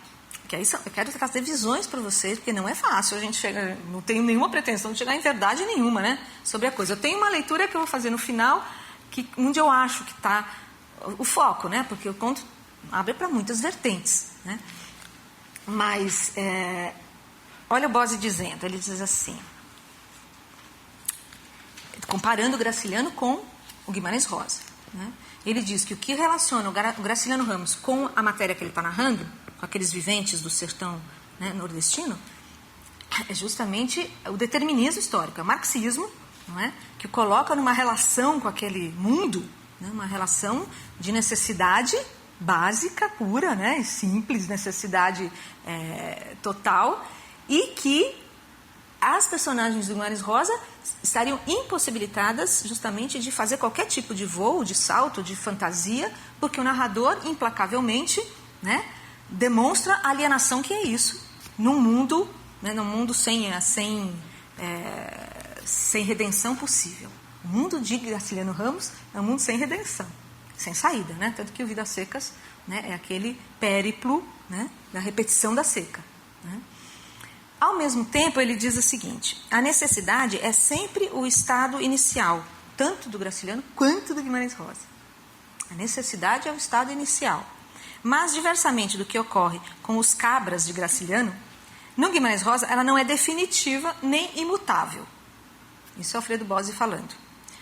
O assim das coisas, o que está decretado como deve ser, etc., pode ser, afinal, rompido. Mas não arbitrária ou magicamente, como tenderia a pensar uma leitura mais irracionalista do Guimarães Rosa, né? Do sobrenatural, né? Da magia, etc. Mas pela força de um sentimento extremado, que o mesmo desamparo inspira dentro e no meio dos oprimidos. Ele fala que essas histórias do Guimarães Rosa são a alma de um mundo sem alma, certo? Como diria o marxismo, né? A alma de um mundo sem alma. E essas personagens vão suprir esse mundo sem alma com esses gestos, né, imprevistos, surpreendentes, que vêm não se sabe de onde, né, como, por exemplo, o final da menina de lá, em que a mãe, na briga com o pai, de repente se dá conta de que, enfim, ela não precisava brigar, que ia ser exatamente como a Nininha tinha dito. Mas por que ela fala isso? Por que ela tem esse vislumbre, né? Porque, de alguma forma, a Nininha, que veio tão brevemente no mundo, né, teria contaminado a mãe, né, com a sua força, né, vital, e a mãe também teria, de alguma forma, se apaziguado com a mesma revelação. Uma revelação que, portanto, a Nininha deixou no mundo. Se foi e a mãe prolongou. É a mesma coisa que vocês vão ver no canto do Soroco. Soroco canta o canto das loucas e a comunidade vai cantar o canto deles. Algo vai se contagiando. É uma espécie de contágio, né, dessas forças que são absolutamente imprevistas, porque elas não são esperadas. Elas nem têm lógica para estarem acontecendo ali. E essa outra lógica, que não é a lógica esperada, que não é a lógica do senso comum, que não é a lógica, vamos dizer, mais racionalista, podemos dizer assim, essa que o Guimarães Rosa quer provocar, né? Ele quer mexer, né, com esse mundo não previsto, né, que a gente tenderia a exorcizá-lo, né, das nossas explicações. Então, esse mundo que foge às explicações, que foge à racionalidade, que foge ao que é esperado, que foge ao que é previsto, ganha no Guimarães Rosa um espaço, né, enorme. É um espaço de verdade. Não é só um espaço, é um espaço que ele quer legitimar, né? Agora, vejam só, ele diz o seguinte, que no sertão, né, enfim, nessas comunidades mais afastadas, existem duas formas em que a religiosidade atua. A primeira, ele diz, é a prudencial. Ele divide em duas, ele fala assim, prudencial e previdencial. Dois tipos de religiosidade muito próprios, né, de comunidades do interior. Então, a prudencial é assim, trabalha que Deus vai te dar. Você tem que fazer a sua parte, certo? Vamos dizer assim, se acredita que ao fazer, Deus virá, né, e vai consagrar. Então, isso ele diz que, inclusive, é a mais numeroso que tem. Ele foi procurar no adagiário luso brasileiro, né, das frases, assim, e ele encontrou várias que têm a ver com essa vertente. Quer ver? Ele diz assim, e é um adagiário de extração medieval, né? Quer ver? Peraí. Onde é que está? Ele fala do... está aqui. Tem uma que é a prudencial e a outra é a providencial. Então, a prudencial está muito calcada nos limites do cotidiano mesmo, né? O cotidiano nos impõe tantas restrições, né? Então, começo a acreditar que se eu fizer aquilo que é preciso ser feito, vou ser agraciado. A graça virá, mas ela virá por força de uma espécie de persistência, de resiliência até o final, né? Ele diz, a prudência não deve contar com a sorte. Ajuda-te que Deus te ajudará, certo? Esse é o nosso, quer dizer, é uma vertente. Mas tem a outra. E a outra seria a vertente providencial, né? Aquele reino que confia tudo aos desígnios da divindade, né? Então, essa seria o seguinte, mais vale quem Deus ajuda do que quem cedo madruga. Esse é o outro lado, né? Metade e metade, né? Essa ideia da providência, né? Providência vai... Agostiniana, exatamente. E aí ele diz o seguinte, Deus fecha uma porta e abre um cento. Essas frases são muito engraçadas, porque tem Deus diante, o mar é chão. Isso é providência também, né? Deus diante, o mar é chão. Você pode andar, Deus está lá, né? Enquanto chove, Deus trabalha a Deus. Amanhã será, far-nos-á Deus mercê. A quem Deus quer bem, o vento lhe apanha a lenha. Isso eu nem conhecia. Você conhecia essa? A quem Deus quer bem, o vento lhe apanha a lenha. Eu não preciso nem abaixar, entendeu? Está sensacional. A quem Deus quis bem, no rosto lhe vem. Não há pressa em que Deus não seja. Não fez Deus a quem desamparasse. O amor de Deus vence, todo ao perece. Sofra-se quem penas tem, que atrás do tempo, o tempo vem. Não há tão mau tempo que o tempo não alivie seu tormento. E no Guimarães Rosa, tem frases que são apanhados disso. Por exemplo, no mais mesmo da mesmice, sempre vem a novidade. Então tem a mesmice, tem aquilo que você não espera mais, que não vai dar em nada, aí vem a novidade. Aí vem uma revelação, aí vem um insight, aí vem a epifania. A abertura no meio daquilo onde não se espera mais nada. Se o conto tem isso, ele é mais rosiano do que graciliano, você entendeu? Quer dizer, não tem jeito, né? Quando existe a possibilidade dessa vertente providencial. E aqui nesse conto parece um pouco isso, né? Porque a Nhaninha, do nada, né, alimenta ali uma relação com a morte dela, que é uma relação que de repente suspende o desespero, não é? Ela se santifica, se pensa nela como uma santinha, né? E a mãe diz, não precisamos nos desesperar, ela está aqui, estará, e é sempre isso, e vai ser do jeito que ela quer, quer dizer, como se continuasse a existir, né? A Nhaninha naquela vila, naquela comunidade, enfim. Bom, aí ele diz o seguinte, que eu acho muito bonito o jeito que ele diz. Fica sempre aberta, em Guimarães Rosa, a possibilidade de sonhar com um tempo de libertação, que se Deus quiser, um dia chegará. Esperto ele, né? Que se Deus quiser, um dia chegará. Mas a ideia da libertação, para o Guimarães Rosa, ela vem a partir de uma vertente, não é para esperar o Deus. Vem uma vertente, aí eu acho que esse conto fala muito disso, que é a palavra. A vertente que abre, a vertente que liberta, a vertente que transforma, para o Guimarães Rosa, é o idioma. Lembra que eu falei disso da primeira... Ele tem uma crença, absolutamente, em alguns momentos, quase insana, de que a palavra dita é a palavra mágica de transformação da realidade, que traz um outro saber, que traz uma outra visada, que traz uma outra leitura. Então vamos ver este conto à luz desse aspecto. Vocês vejam que isso a gente tem que compor com o aspecto da religiosidade, que é flagrante no conto, da primeira imagem à última, né? Então é um conto de conversão de santo. Tudo bem, pode ser mesmo. E o sertão está cheio disso. Crianças que morrem cedo, porque Deus busca, porque Deus as quer perto, né?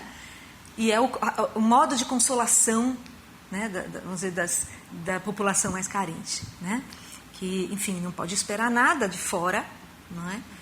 Não sabe mais a que se deve cada coisa que acontece, uma arbitrariedade é um dado, né, de realidade dessas populações, mais à mercê, né?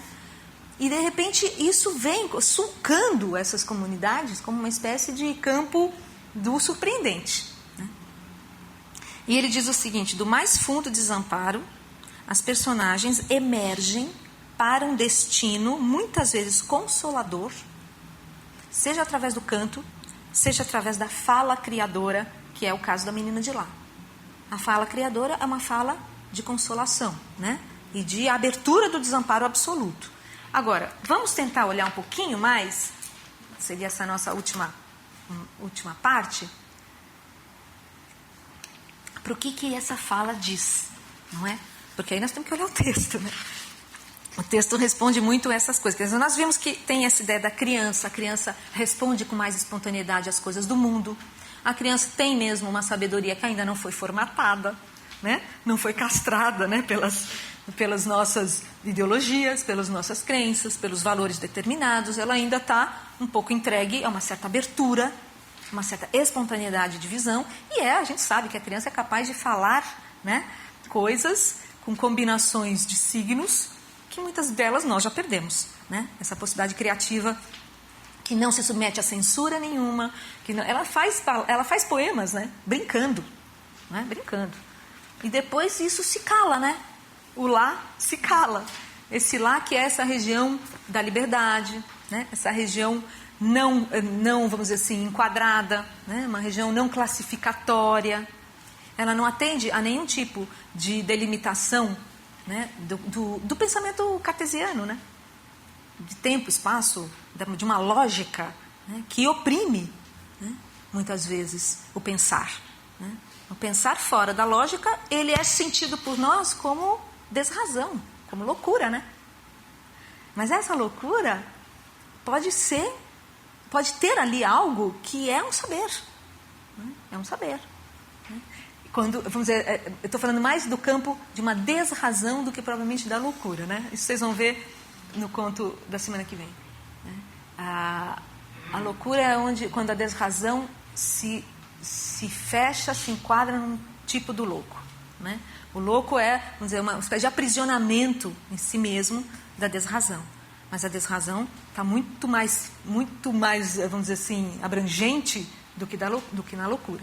A loucura é quando a coisa se compacta, né, na figura de um louco, né? Mas ela pode alimentar outras formas expressivas. Mas isso nós vamos ver depois, no outro conto. Vamos ver o que é essa excepcionalidade do caráter, né, dessas figuras no Guimarães Rosa, que nós temos com um exemplo aqui, que é a menininha de lá.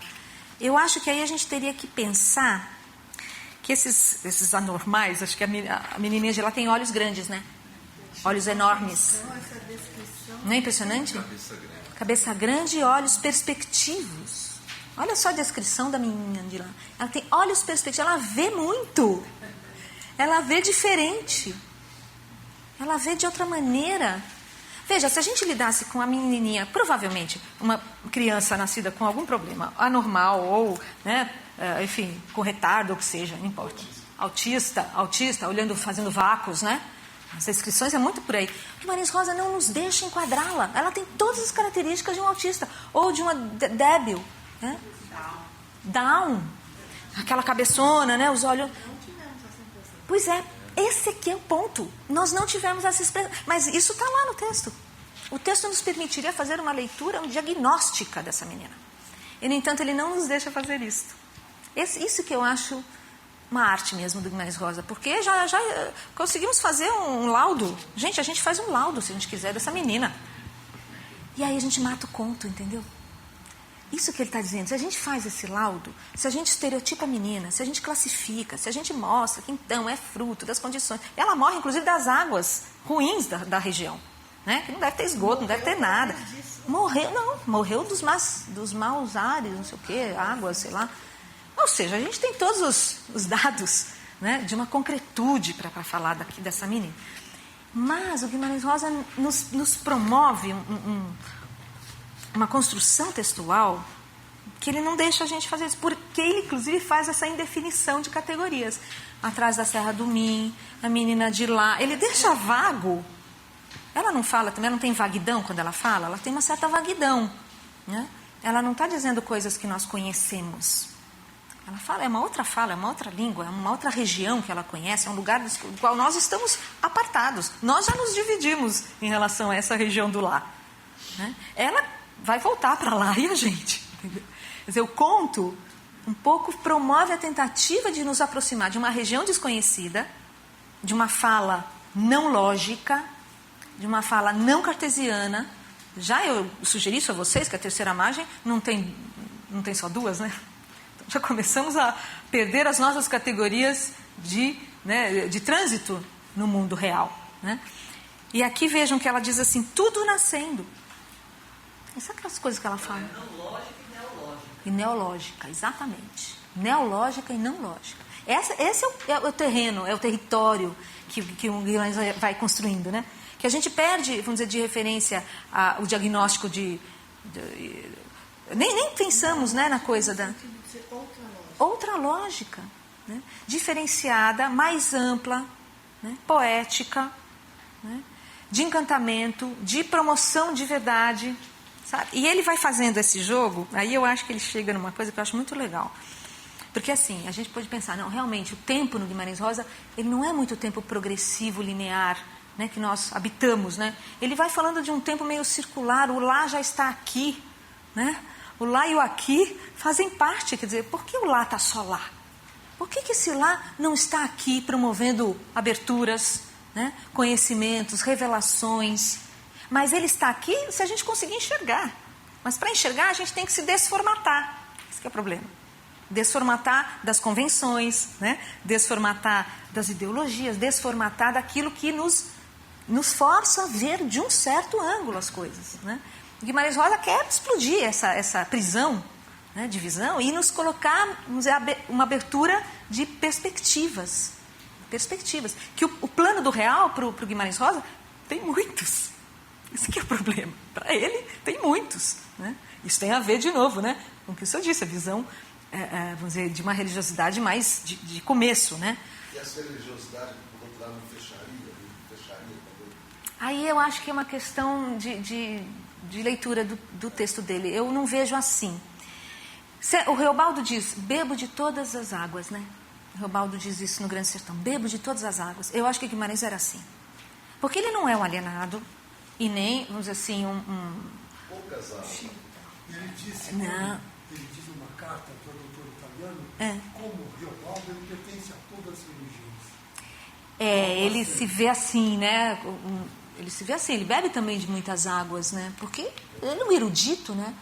Ele é um erudito, quer dizer, ao mesmo tempo que ele tem a coisa do vaqueiro, do sertanejo, ele tem a coisa da enciclopédia, do dicionário, quer dizer, essas faces do Guimarães Rosa são difíceis da gente, sabe, fechar, quer dizer, você poderia dizer, bom, então ele está fazendo uma leitura da realidade que as pessoas deveriam esperar calmamente a providência, digamos, né? É essa leitura que você estaria dizendo que a religiosidade dele fecharia.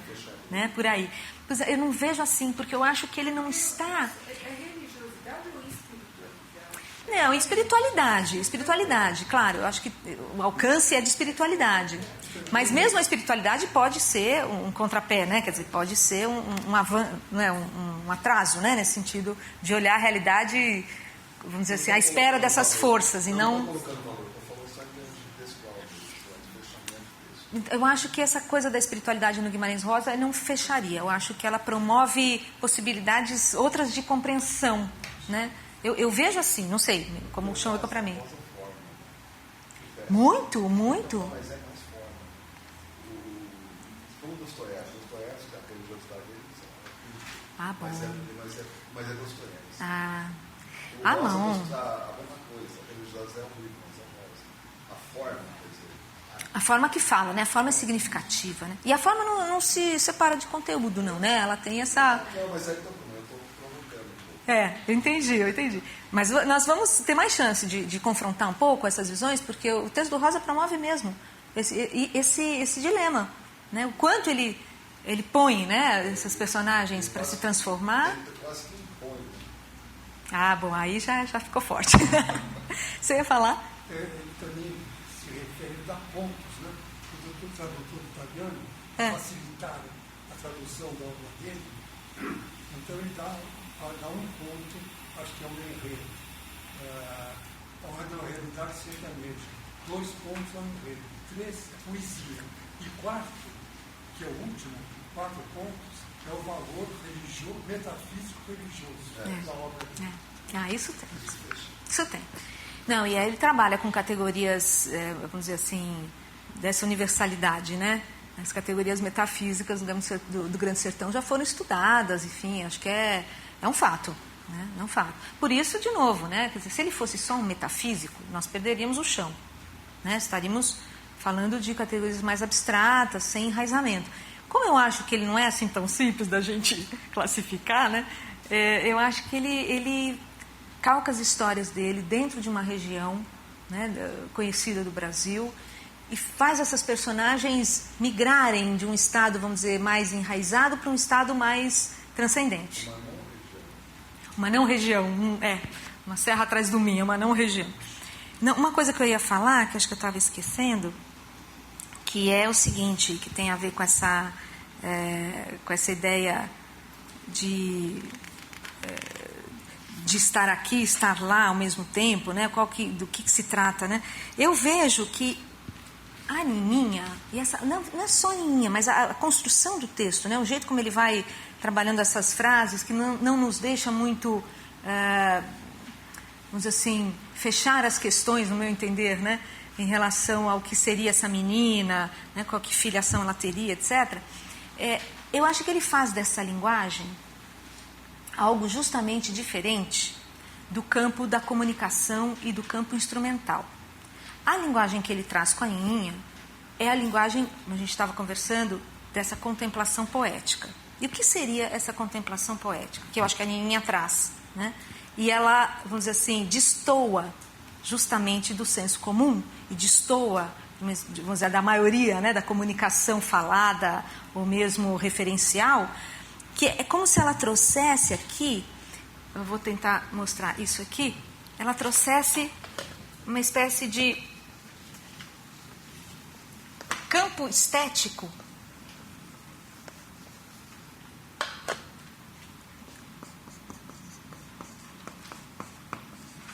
que eu acho que se relaciona, no caso de Guimarães Rosa, com um campo da estática, né? É algo que vamos dizer, tem êxtase, estou pondo aqui provocativo, né? E tem o estético. O êxtase é da ordem da graça, do encantamento, da epifania, etc. Mas o campo estético é o campo da descoberta das palavras. As palavras dizendo mais do que na linguagem cotidiana, da linguagem do senso comum, vamos dizer assim. Essa linguagem que é êxtase, né? Que é, vamos dizer assim, arrebatamento, né? Se quisermos pensar, esse êxtase da linguagem, assim que escreve? Né? Deu branco, não, mas é assim mesmo. É estático e estético, né? Eu tentei anotar umas coisas aqui para mostrar para vocês. Assim, agora eu quero um pouco trazer esse outro lado aqui que eu acho importante no conto, né? Que tem a ver com essa fala diferente. É o seguinte, eu acho que a Nininha, ela é representante da intransitividade do discurso. O discurso dela, em princípio, não vai para lugar nenhum. Não é um discurso em direção a alguma coisa. Ele é intransitivo. As palavras dela se bastam nelas mesmas. Elas não têm, vamos dizer, um campo referente ao qual elas se relacionam. Esse discurso, vamos dizer assim, da intransitividade, é um campo, muitas vezes, dessa ruptura sintática. As coisas que ela fala, uma sintaxe que muitas vezes a gente nem entende, tem ruptura sintática. É uma certa gratuidade do discurso, não vai para lugar nenhum. Tatu não vê a lua. Esse é bastante. pé no chão, porque o tatu não tem a lua, tá Sim. Não, tudo bem. Agora você encarnou a Nininha, ele nos mostrou como é que a Nininha vê as coisas. Então, para ela, isso é de uma profunda concretude. Para quem está do lado de cá, estranha, estrelinhas pia-pia, tatu não vê a lua, ele churugou, põe tudo isso nesse campo de uma certa incompreensão para quem está do lado de cá. Acontece que o que ela está dizendo, ela está transmitindo de uma forma luminosa, né, frases de verdade. Verdade. Também. Não, pode ser vagalume, pode ser o lusco-fusco das estrelas, né? Mas, veja, ela nos traz a partir de uma linguagem que nós já nos esquecemos. Porque nós não percebemos que o tatu não vê a lua. Então, ela traz, né, uma realidade nessas frases, muitas vezes, né, desconhecidas para nós em princípio, né? E aí eu acho que vem uma coisa, enfim, interessante, que esse discurso é um discurso da autonomia da palavra. A palavra guarda nela uma autonomia em relação, né, à dependência das coisas, né? Ela consegue ter um discurso que é um discurso autônomo, que é o discurso da arte, tá certo? Inclusive fala aqui, né, artística lentidão. Ela comia até com uma artística lentidão, né? E ela contemplava as coisas, e ela olhava para as coisas com aquele olho artístico, né? Aquele olho que não é o olho de todo dia, né? Não é o nosso olho de todo dia. E aí eu pensei o seguinte, o Kant fala, na Crítica do Juízo, que a arte, ele diz isso, né? A arte não serve a nada, não serve para nada. Ele diz isso. Né? Frase, mas é muito interessante, porque a arte precisa ser desinteressada para ser arte. Se ela se instrumentalizar com qualquer ideologia política, seja lá o que for, ela perde o sentido de arte. Ela é militância, né? Ela é engajamento, né? Ela é discurso do outro. Essa arte que é em si mesma e para si mesma e que não atende o discurso de ninguém, como a Nininha, não pode, ela diz, não pode sequestrar a minha verdade para lugar nenhum, né? Eu vejo essa Nininha assim como essa metáfora profunda da arte na sua autonomia maior, que tem contato integral com o ser, ela e o ser e a natureza. Aliás, o sertanejo é assim, né? A ligação dele com a natureza é profunda, né? Mas ela, o ser, a natureza e a verdade é uma coisa só. Então, nesse sentido, eu penso aqui essa arte que não serve a nada, né? Que ela está mais próxima, ao invés de falar de um modo discursivo. O que é o modo discursivo? O modo discursivo é o encadeado, mediado e temporal. Eu falo sujeito, verbo, complemento, certo? O que é o modo imagético? Que eu acho que é o modo da Nininha, que é o modo do Guimarães Rosa. Ele se aproxima muito mais do modo imagético do que o modo discursivo. O modo imagético seria anterior quase à reflexão, a reflexão das categorias mentais, etc. É um modo onde a instantaneidade das coisas surge como um todo. É imagem. Né? Não é discurso, é imagem. O Guimarães Rosa, eu acho que ele vai se aproximando do modo imagético, que é bruto, concreto, inteiro, e ele parece que quer religar a palavra com a coisa. Não é verdade? Quer dizer, ele é antes, né, de Babel, né? Antes da queda. Então ele quer religar as palavras para que elas venham com a força de realidade, de uma coisa que é colocada para nós que não alude a ninguém. O Guimarães Rosa não é representação, é desrepresentação. Ele não quer representar nada, ele quer ser ato feito coisa. Que nem a Nininha. Fala e é. A fala que é uma fala poderosa, né? Uma fala que pode mover montanhas, entende? Essa fala que é. Não é representa, não alude, não sinaliza nada. Ela é palavra coisa. O Sartre fala de palavra coisa. É lindo, ele diz, a poesia é o único lugar da palavra coisa. A palavra, né, que é a imagem. E olha só que curioso, né? Quer dizer, se a gente pensar essa imagem, essa coisa imagética, é que nem ideograma chinês. Ideograma chinês é assim, né? Ideia, mais ideia, mais ideia, mais ideia. Não é discursivo. A imagem, né? O ideograma em si já é uma história inteira, né? Que está lá naquele grafismo ali lindo, né? O Guimarães Rosa vai mais para ideograma chinês do que para alfabeto fônico, entendeu? Ele está muito mais... Inclusive, ele tem um pé no orientalismo, que ainda está para ser discutido no Guimarães Rosa, essa coisa do oriental. Ele tem alguns contos, né, que tem personagens japoneses, chinesas, né, aquele orientação lindo, um conto de uma chinesa com um sertanejo, maravilhoso, essa mistura cultural, né, que ele promove nos seus textos, né. Mas vejam, o que eu queria trazer mais é um pouco essa ideia de que a gente está com essa menininha nesse reino dessa palavra imagética, ou essa palavra desinteressada, o Kant falava desmotivada. É movida por cima, ela não atende a nada fora dela, né? É uma espécie de imanência da palavra, que é a palavra literária, a palavra poética, né? Que o que importa, como ele mesmo trouxe, é uma forma, né? Que tem uma integridade. Se a gente contar esse conto com outras palavras, perdeu o conto. Né? Parafrasear o conto, que graça que tem? Nenhuma. Né? A palavra tem uma tal força, né, de autonomia aqui dentro, de ser ela e só ela. E não está servindo a nada nem a ninguém. Né? Isso que eu acho bonito. Né? Essa autonomia de uma linguagem pura, como a Nininha, né? Contemplativa. Porque a Nininha, onde é que ela está? Ela vive no aqui e no agora, certo? Ela vive num já da palavra, de um presente absoluto que contém o passado e o futuro. O que nós fazemos no dia a dia? Eu, pelo menos. Não vou falar em nome de todos, mas eu, pelo menos. Ou eu estou no passado ou eu estou no futuro. Eu não estou no presente. Nós não vivemos no presente. Nós vivemos rememorando ou vivemos antecipando. A Nininha é o presente. E o presente... Ele fala sempre sentadinha onde se achava. Sempre sentadinha onde se achava. Ela estava ali. Imagina essa ideia, essa imagem de alguém que está aí onde está. Não é impressionante? Eu acho isso incrível. Alguém estar onde está. A gente não está. Né? A gente está não estando. Ela é o sendo, entenderam? Ela é um pouco isso. Ela é o sendo. Que nem aquela frase, né? Ela é o é. Lembra que eu acho que eu coloquei aqui, né? Aqui no caso a Nininha, ela é o sendo. Ela é uma perpetuidade, tudo nascendo no tempo em que ela está. Ora, ela é uma espécie de, sabe, sei lá, metáfora de uma vida plena, né? Onde ela entende o que está acontecendo, ela tem atenção ao redor, ela não está...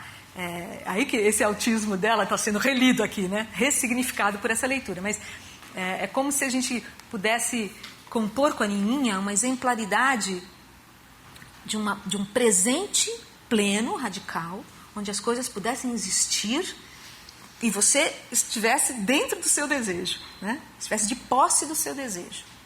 Eu acho que é uma miragem do Guimarães Rosa, essa Nininha. Uma miragem, né? Ela funciona quase como uma espécie de uma utopia de presentificação. Utopia do aqui e agora. Que eu acho que é o lugar... Né, o gancho é o antes e é depois, as memórias ou os projetos. Mas e o aqui? E o presente? E o agora? E o instante vivido, enfim.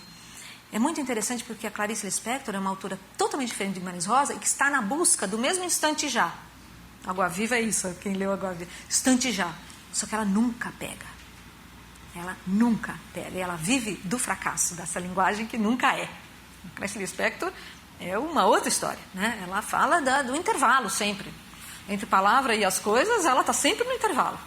Né? Ela diz uma coisa ótima, ela diz assim, bom, já que se há de escrever, que ao menos não se esmaguem com palavras as entrelinhas. Porque o que ela quer não vai ser dito pela palavra nunca. Né? Clarice Lispector, sabe, ela tinha a consciência moderna mesmo da impossibilidade, né, da fala. Mas o Guimarães Rosa, eu desconfio que ele não acha isso.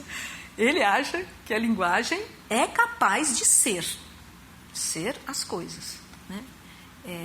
É um dos poucos escritores, eu acho, né, dos anos 40 para cá, que tem essa crença, né, de que a linguagem é capaz de ser, né, a realidade, de ser as coisas que ele evoca, enfim.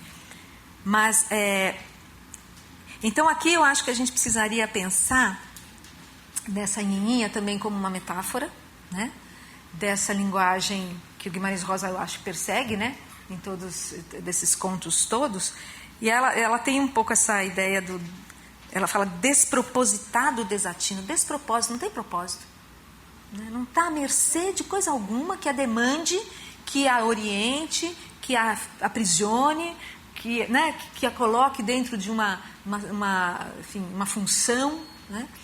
Então eu acho que essa intransitividade aqui do discurso dela, vocês viram que tem muitas reticências. A gente pegava toda a camada, né, mais linguística, né, do conto, gramatical até, vocês vão perceber.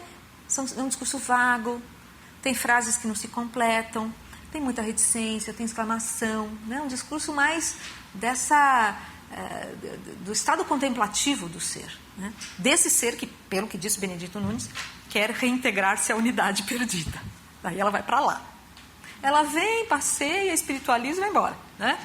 Uma possibilidade de pensar. Mas nisso fica a camada da linguagem que ela traz, o que é que ela fala e como ela fala, né? E eu acho que ela fala, enfim, dessa forma, né? De uma forma onde começo e fim estão juntos, não tem separação, né? O aqui e o depois, eles vivem juntos aqui.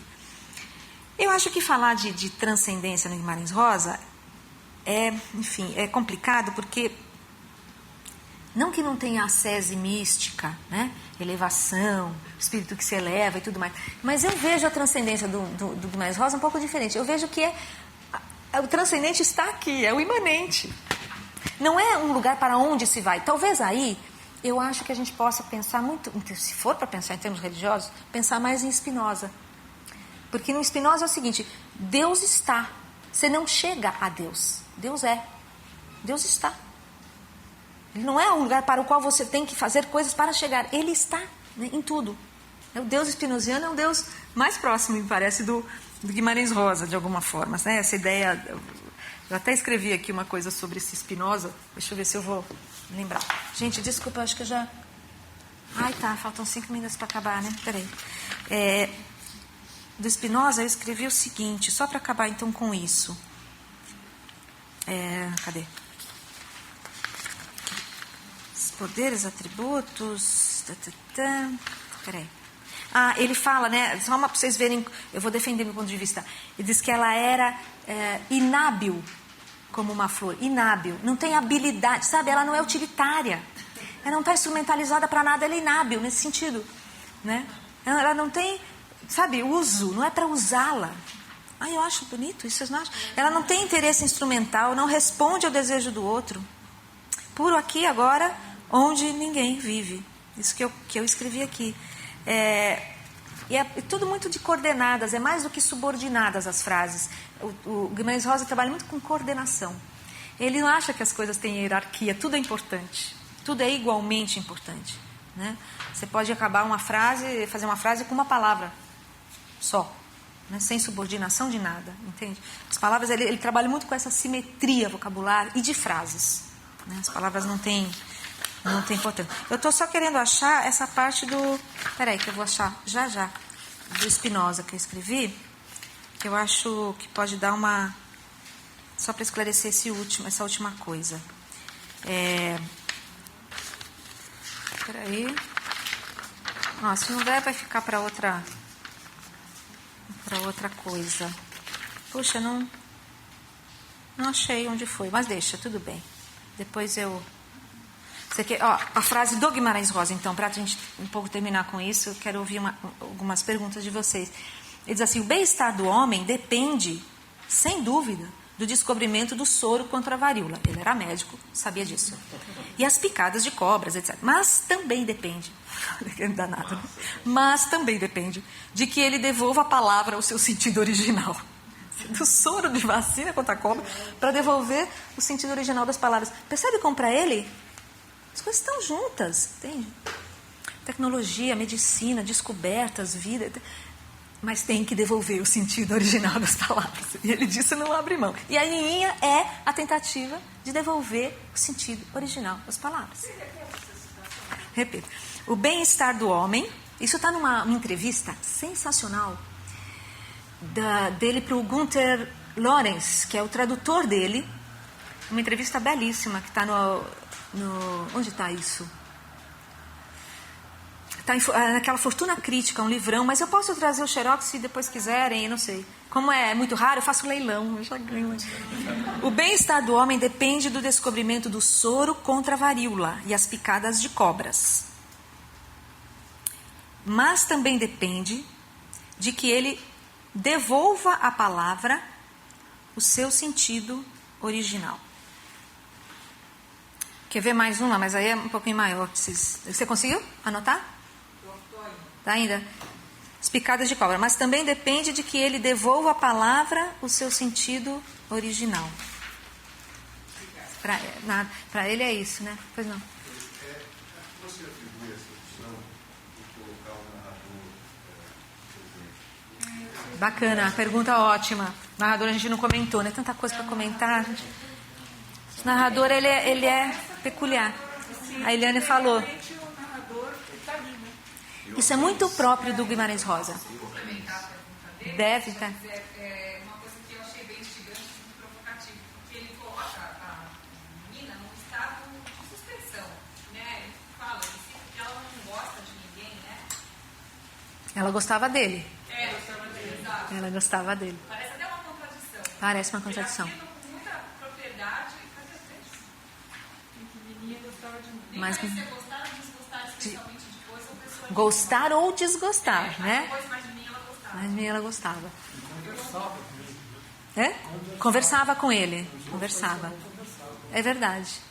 Esse narrador parece que ele tem com ela uma relação mais especial, né? Uma cumplicidade.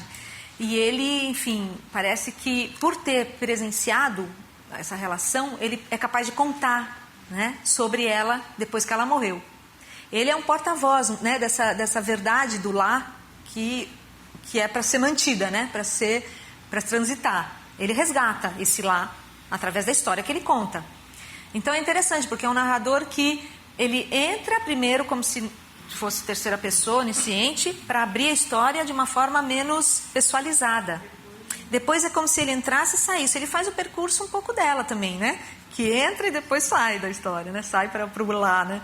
Então acho que ele tem um expediente de cumplicidade e de, vamos dizer, testemunho, o que dá uma espécie de veracidade para o relato, entende? Ao invés de virar um caso, né, que você poderia dizer, não, isso não existe, né, a fantasia, é uma história inventada, o Guimarães Rosa põe um narrador que compartilhou da presença dela.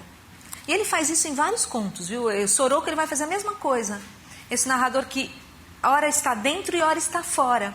Eu acho que ele transita, faz esse trânsito de lugares, para dentro e para fora da situação.